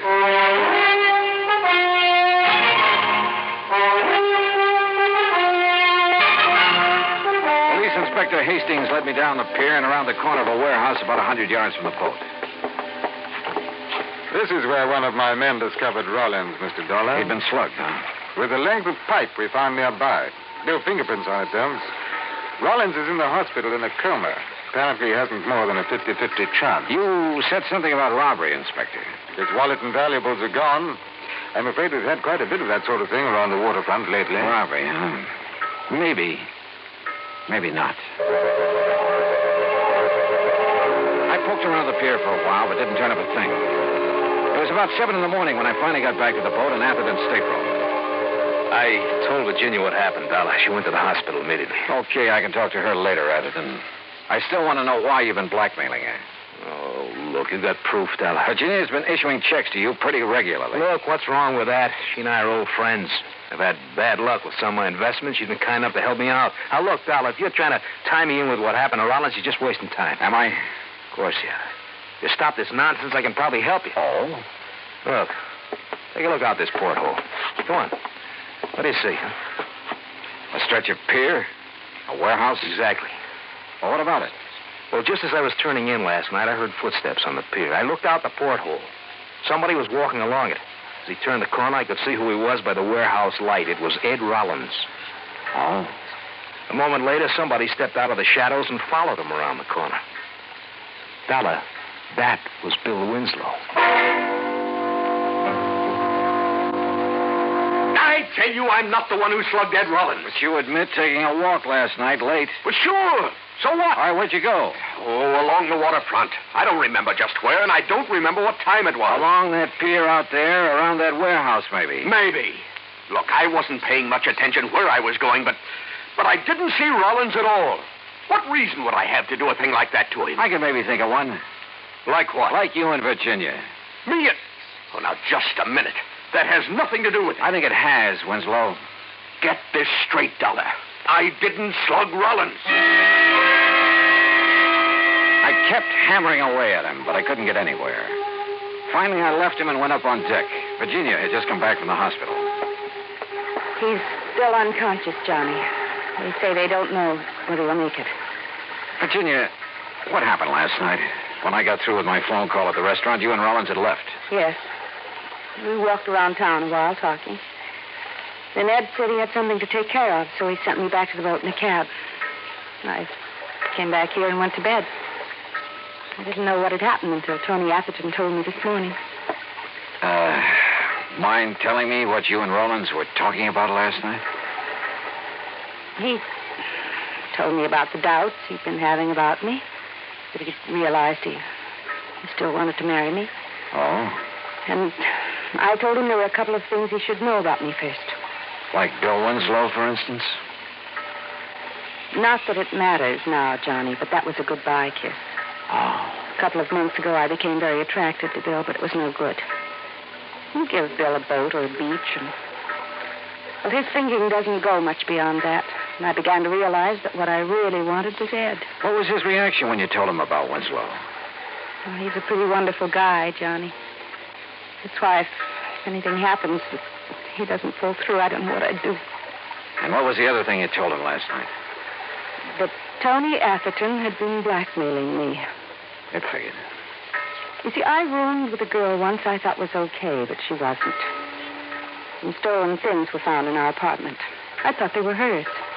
I couldn't prove I wasn't involved. You did time for it? Yes. I wish I'd told Ed right at the start. Well, at least you did tell him last night. Johnny, who could have done this to Ed? You don't think it could have been Bill Winslow? Oh, what I think doesn't matter, Virginia. It's what I can prove that counts. And right now, that's nothing. I walked off the boat and along the waterfront. There was a swirl in the channel. The tide was going out. It was almost low. I glanced over at Rollins' boat. It was resting lower against the pier now. Suddenly, a couple of ideas started pecking away at me. I went back aboard the boat and found a tide table. According to my watch and the table, it was low tide. Then I looked up the time of the previous roll. Yeah. I headed for Tony Atherton's stateroom. All right. So Virginia was buying a little silence from me about her past. So what? When Virginia told Rollins you'd been blackmailing her, he probably didn't like it much. He told her he had some business to take care of. It could have been with you. Now, look. So he went out looking for you around the town. He found you. Now, wait a minute. What'd he do? Threatened to have you prosecuted? Was that it? So you followed him down to the waterfront, sneaked up behind him and slugged him. No. You figured you'd killed him. But even if you hadn't, you were safe because he couldn't have seen who slugged him. Look, Dolly, you're talking nonsense. Told you I saw Bill Winslow following Rollins. I saw it right through this porthole. And that's where you hung yourself. What? Take a look out that porthole. What do you see? Why, yeah. The pilings of the pier. It's low tide. Well, so what? And it was low tide at the time of the attack. You couldn't have seen over the top of the pier then. You were lying. Oh, now, look, I tell you, I won't try it. Get away from me! You know, it's funny, Atherton. Shakespeare was more right than he knew.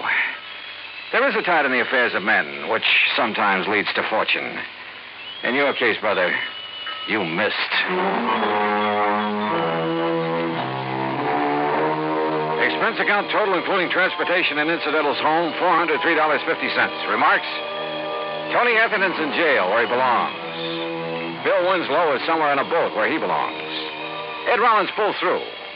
He and Virginia will get married next month. Yours truly, Johnny Dollar.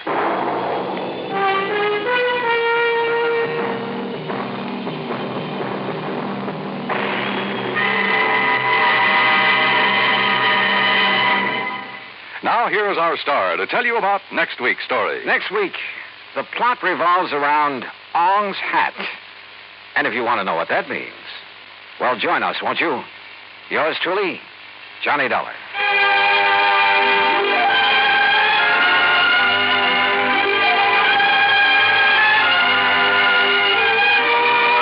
Yours truly, Johnny Dollar, starring Bob Bailey, originates in Hollywood and is produced and directed by Jack Johnstone.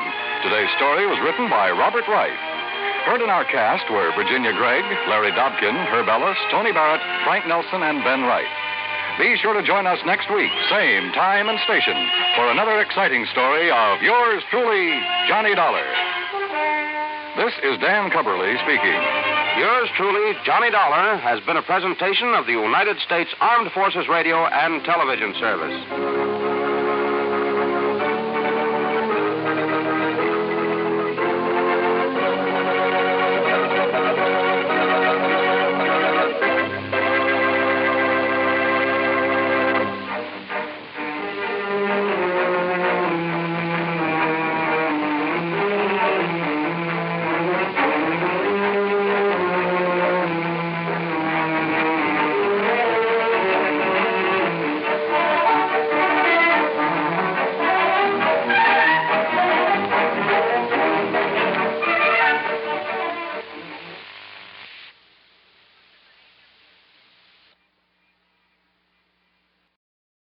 From Hollywood, it's time now for Johnny Dollar. Ready with your call to Hartford, Mr. Dollar. Go ahead, please. Johnny, what's up? Plenty, Dave. The Wells girl was right. Her father was murdered. We just got the autopsy report. He died from a dose of ground glass. Then I'll put a stop order on the insurance claim. It was filed this afternoon. And something else, Dave. A man died in St. Louis about 2.5 years ago. I wonder if you'd have Mutual Records Service check and see if he was insured. His name was Walter Maberly Burke. Burke? Well, Johnny, Yeah, I know. Jonathan Wells' widow was previously married to Burke. They were married at the time of his death. And he also died suddenly and mysteriously. Holy smoke. Just call her Murdering Mabel. Oh, you haven't met her, Dave. She's just a sweet old lady who's had a little bad luck now and then. And she regards death as the doorway to a greater and more glorious life. Oh? Well, that sounds very noble. It would, if she didn't keep slamming the door.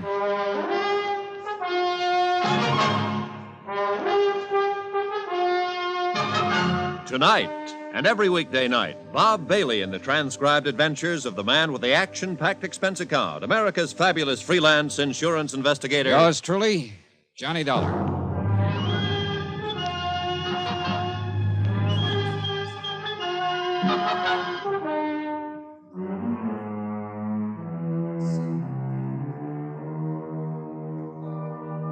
From Special Investigator Johnny Dollar, location Chicago, to the Home Office, Northwestern Surety Company, Hartford, Connecticut.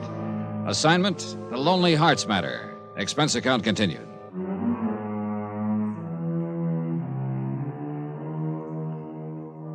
Item 8, $7.65. Dinner for Norma Wells and myself. It was brought up by room service, and we ate alone in my suite. Norma didn't feel like facing the dining room. I was still trying to figure her out. When she'd come to me with a claim that her father had been poisoned by her stepmother for his insurance, I'd tagged her for a jealous, hysterical kid, and that still went. But now, with the autopsy report in, it was more than that. She was right. Jonathan Wells had been poisoned. And again, when she told me someone was hanging around her apartment, I only half believed her. But by now, I was about ready to believe anything. I'd have sworn I couldn't eat a bite. Well, you needed it. You've been going on nothing but nerve. And I'll still be. Until this is all over. Well, it shouldn't take long now. That autopsy report gives us the green light. The police will move in now, and we can put the pressure on. It's such a terrible thing. Why, 6 months ago, when she married him, she was planning this right then. It looks that way, all right. Father was always so good to her. And yes, and to that worthless nephew of hers, Burton Creeley. What kind of a mind does a person have, Mr. Dollar? To do a thing like she did. Well, it hasn't been proved yet that she's the one who did it, Miss Wells. No, but who else could have? I don't know. More coffee? No, thanks.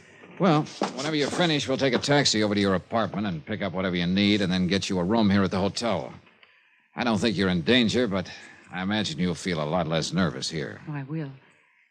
And I do appreciate your help and kindness, Mr. Dollar. Forget it. It's part of my job. Only this time, when you check in, you go to your room and stay put. What do you mean? When I came back from talking to Mabel Burke, Max Lancer from the DA's office was waiting for me down in the lobby. He said he'd phoned here to the room 5 or 6 times, got no answer. I was here. I heard the phone, but, well, I didn't know if you wanted me to answer. He sent a bellboy up to knock on the door. Well, I must have been in the shower. I was here all the time. Don't you believe me? Any reason I shouldn't believe you? Are you through eating? Yes. Okay, let's go. Expense account item 9, $1.80. Taxi from the hotel to Norma Wells' apartment. Night had fallen over the city, and the tall buildings of the Loop shimmered above the noisy blaze of lights. Laughing groups of early dinner-goers jostled through the scrambling packs of late shoppers. Auto horns, blaring jazz, newsboys, traffic whistles. Hurry, hurry, hurry. Yesterday never was, tomorrow's only a dream, and today's nearly gone. So hurry it up and let's get going. We'll sleep when we're dead. Like Jonathan Wells on his cool marble slab in the city morgue. It's apartment C, the next door on the left. Right. Have a key here somewhere. Sure you locked it? Oh, yes, I always... It's not locked. Well, you were scared when you left, and maybe you No. I remember locking the door. You sure? Yes. Now it's... Stay back.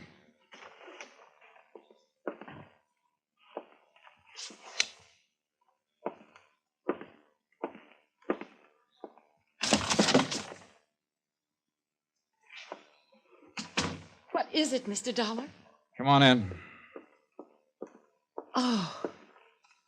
Oh, no. It looks as though you've had visitors, Miss Wells. The whole place turned upside down. Why would anyone want to do that? Looking for something, probably. For what? I don't know. Suppose you look around, see if you notice anything missing.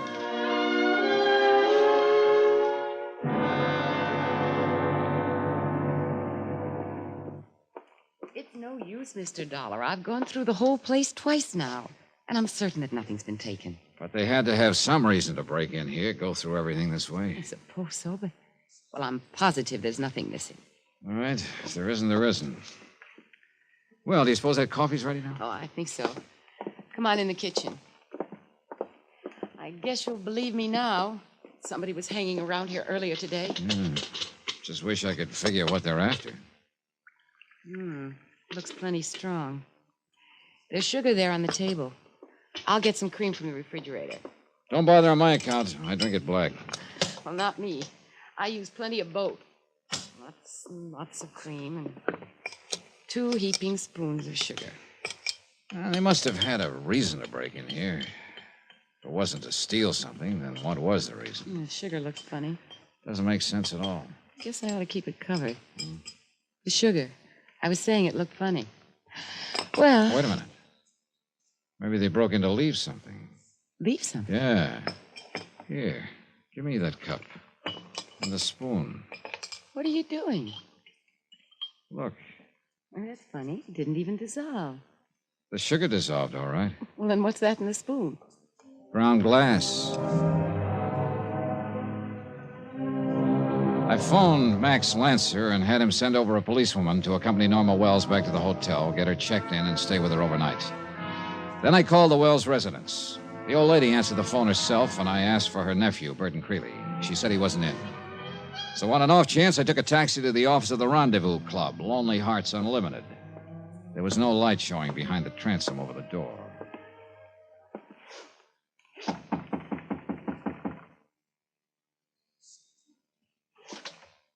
The door was unlocked. I fumbled around for a light switch, but somebody beat me to it. Get your hands up! Well, at least I found you in this time. What are you doing here? Who are you? Put that gun away, Creeley. Or if you're going to use it, you'd better take the safety off first. Safety? What are you doing? All right, let go of it, Creeley. Thanks. You think you'll get away with this, mister? You're crazy. My mistake. The safety was off. Sorry to rough you up, but I don't like people who go around pointing guns at people without any reason for it. You broke in here. That's illegal entry. I'll have you arrested. Why not? Why not? The phone's right behind you. Who are you, anyway? Johnny Dollar. I'm a special investigator for the Northwestern Surety Company. What? I imagine the name is familiar to you, since they're holding a $50,000 life insurance policy on the late Jonathan Wells, with your Aunt Mabel named as beneficiary. What are you doing here? Looking for you, as a matter of fact. What for? I wanted to ask you why you sneaked out through the door there the other day in the office when I was here earlier. I don't know what you're talking about. Oh, knock it off, Creeley. You got in such a hurry, you left your cigar burning there in the ashtray, the same brand you're smoking right now.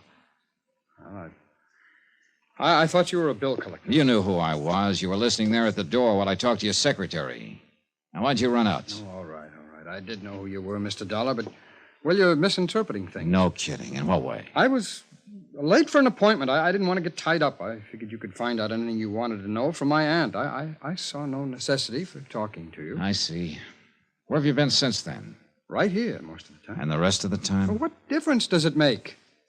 You weren't over at Norma Wells' apartment by any chance? Are you kidding? I detest that girl. Why so? Because she's a smug, self-satisfied little phony. She's too big for her britches. What makes you think I'd be hanging around her? Somebody was. I don't get it. Somebody broke into her apartment this afternoon or this evening and turned it upside down. She hasn't got anything I want. They didn't take anything. They broke in to leave something. I found some ground glass planted in her sugar bowl. Ground glass? Sound familiar?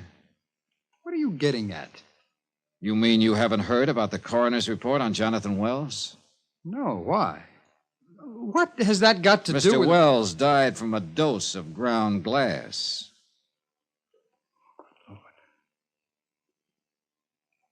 You mean he was killed, murdered? I don't imagine he ate the stuff intentionally, do you? I can't believe it. Well, the police aren't having that trouble. Can't imagine anybody. Such a nice guy. He always got along fine with everybody. Including you? Yes. We'd got to be good friends. What about his daughter, Norma? I don't really know. She blew her top and moved out a month after Aunt Mabel and Jonathan were married. Why? Jealous, I guess. She couldn't stand it to see her father pay any attention to anybody but her. Did they quarrel much? Jonathan never quarreled with anybody. No, she just seemed to go around with a mad on most of the time. She's a rare one, that girl. What do you mean? Oh, she seems to think of herself as a princess or something. I understand you made quite a play for her at first. I suppose she told you that. Did you? I tried to be friendly to her, that's all. I don't know what she chose to call it. Mr. Dollar, I'm engaged to Miss Tetler, the girl that works here in the office. Mm-hmm. What do you do for a living, Mr. Creeley? All right.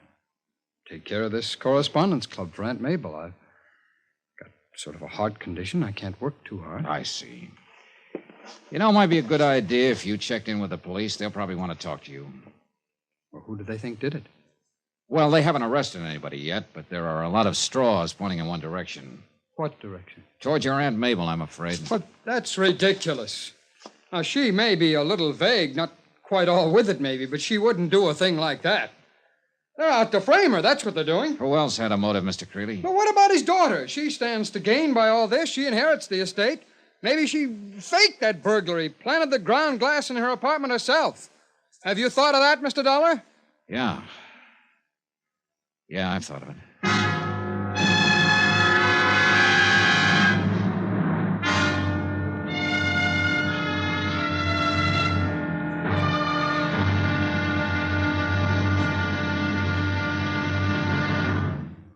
Now, here's our star to tell you about tomorrow's intriguing episode of this week's story. Tomorrow, another murder comes to light, another link in a long chain, and an old lady weeps for the wasted years. Join us, won't you? Yours truly, Johnny Dollar.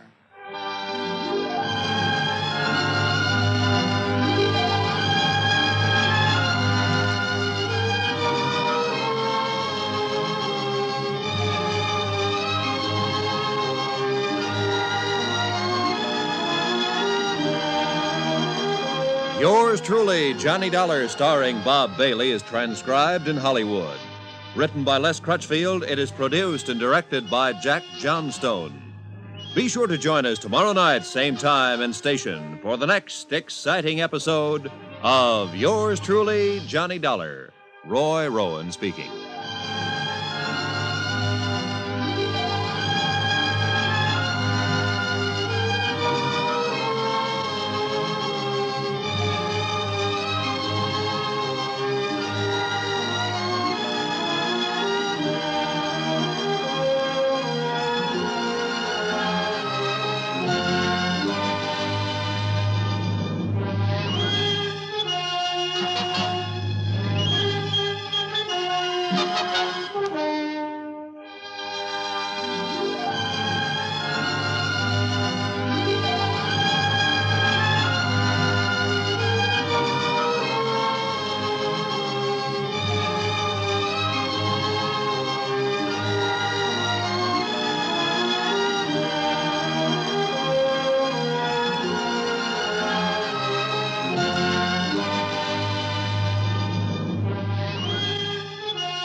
From Hollywood, it's time now for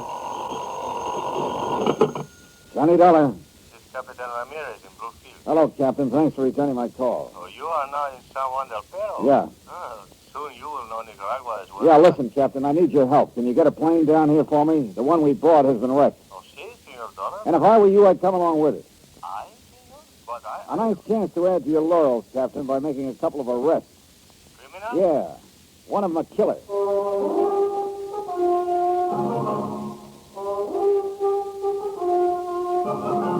Tonight, and every weekday night, Bob Bailey in the transcribed adventures of the man with the action-packed expense account. America's fabulous freelance insurance investigator. Yours truly, Johnny Dollar.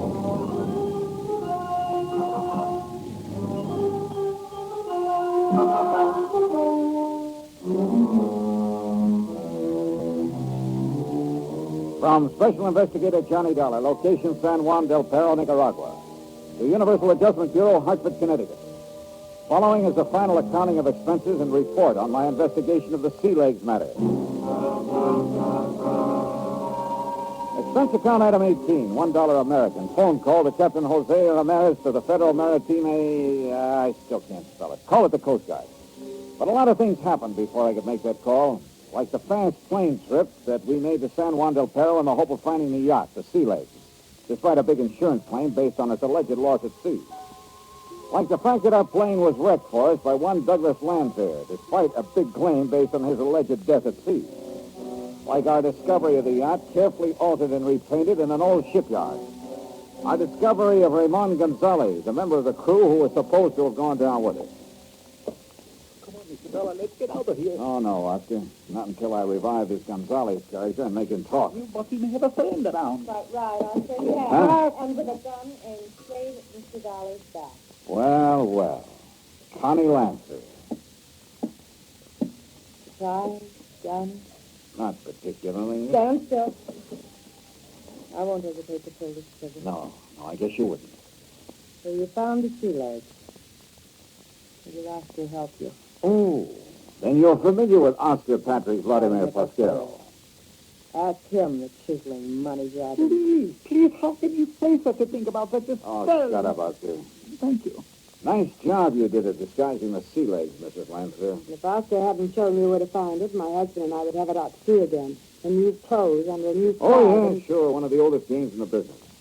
And in the meantime, you would have collected $150,000 on its supposed loss, in addition to $250,000 on your husband, Douglas.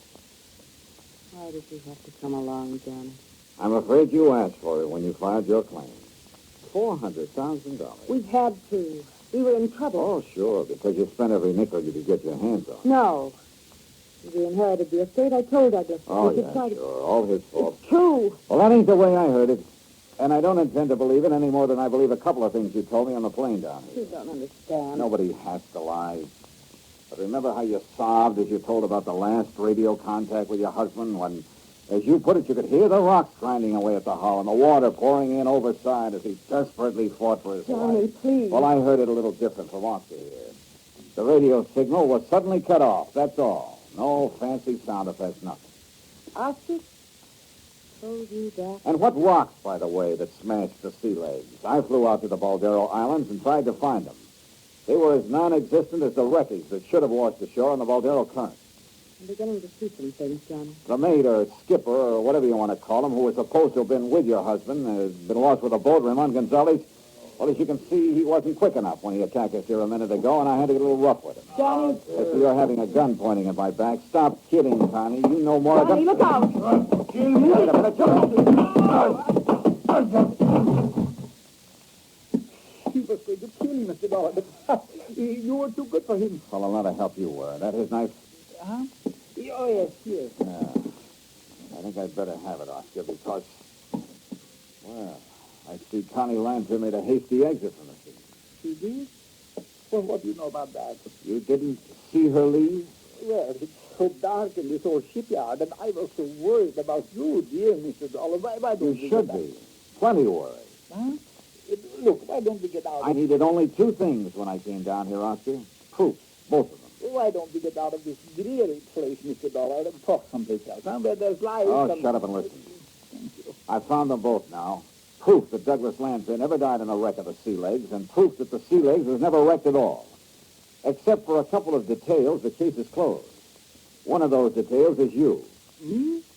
Oh, you mean paying me for all the unvaluable help I've been... Oh, how nice. I'll take it in 20 Oscar, I'm going to lay the cards right on the table.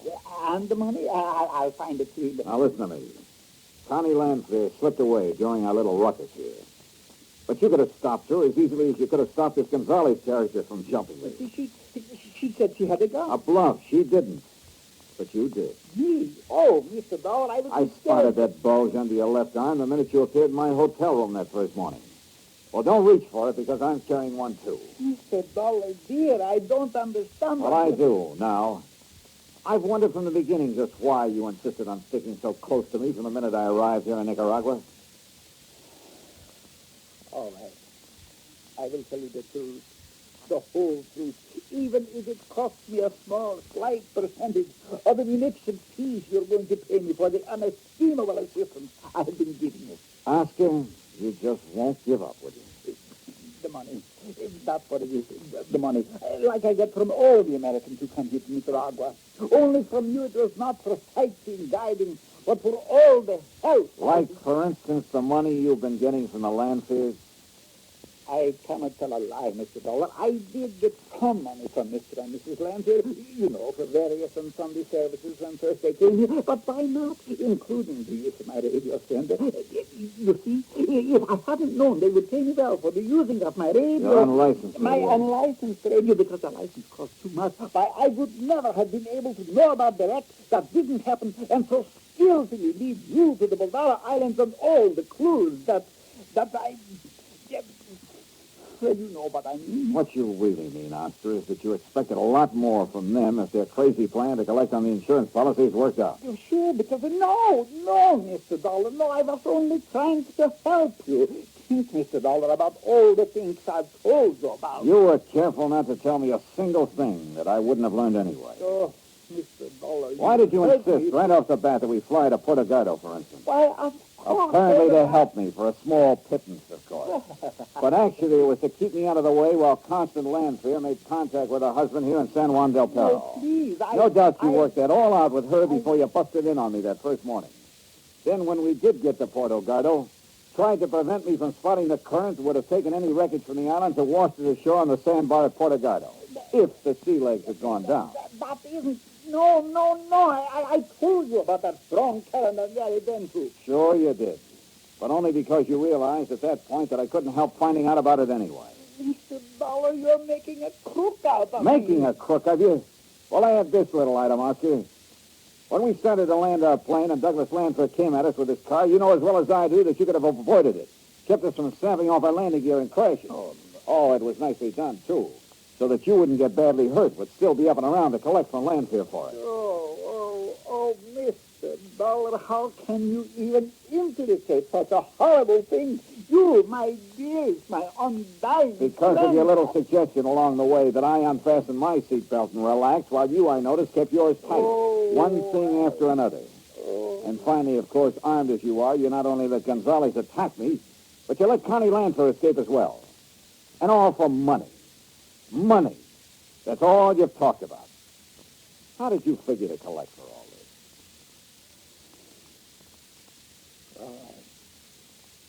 It's true. It's true. All my life in every country in the world I've been... Whatever I have done has been because I love money. But I swear it, Mr. Dollar. I would have never let them kill you. Because I do like you, Mr. Dollar. I almost... Even with all the money I could get from them, I almost gave it up. Yeah, for whatever you could get from me. Yes. And because you're such a nice man, I guess I'm not used to being around nice. Mr. Dollar. Well? Mrs. Landfield. What about her? Don't be too hard on her. It was all his doings. He had such a strong hold over her. The way he treated her, sometimes I almost thought she wished he had gone down in the rest of the boat. What are you talking about? She's still in it. Because by now she's so far in, she has to stick with him. Don't you see? Oh, yeah, I suppose that does make sense. All right, what else? That's all. I opened up my whole entire heart. Well, Mr. Dollar, for once in my life, I'm telling the truth. I thought maybe I could persuade you to pay me more than they could. Then I could be on your side, on the good side, just for once. But now, I guess I can only beg for your mercy. One thing you haven't told me, where Douglas Landfear is. You must know. Well, do you? Yes. Well? For maybe enough of a small pittance to get out of this country. Can't get over it, can you? Well, you haven't much of a choice this time. You will help me maybe just a little bit if I say. We'll see. I'm living on hope, Mr. Dollar, so I will tell you. This Lantier. Mr. Lantier is right here. Oh. And well armed, officer, ready to blow your brains out for what you just told this nosy insurance investigator. Be careful, please. Mr. Dollar, he has a gun. Yeah, I see. So have you, Oscar. Yes. Yes, I have. Careful, Oscar. And if it is the last thing I do, the man who got me into this is going... Oh, no, you don't. No!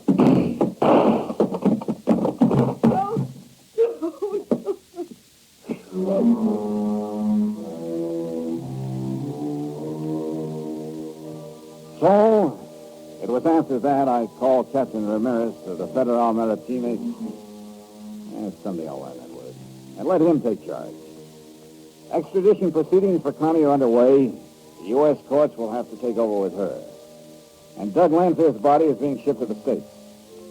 Oscar's body? Well, I left some money with Captain Ramirez for a decent burial. Expense account total, $841.95. Remarks? I wonder what kind of a deal Oscar Patrick Vladimir Pasquero was able to make at the pearly gates, or wherever he was headed. And you know something? I kind of hope it was a pretty... Well, at least I hope it wasn't too bad a deal. Yours truly, Johnny Dollar.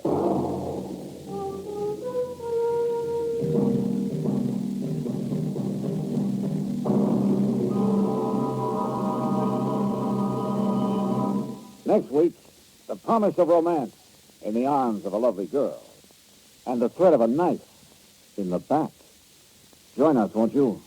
Yours truly, Johnny Dollar.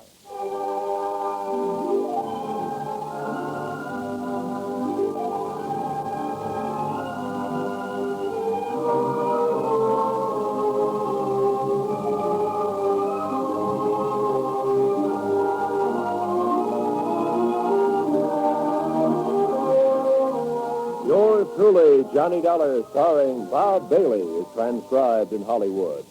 It is produced and directed by Jack Johnstone, who also wrote this week's story.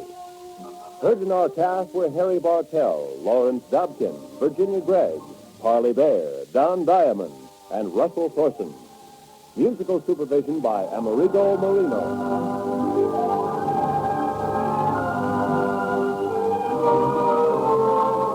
Johnny Dollar has come to you through the worldwide facilities of the United States Armed Forces Radio and Television Service.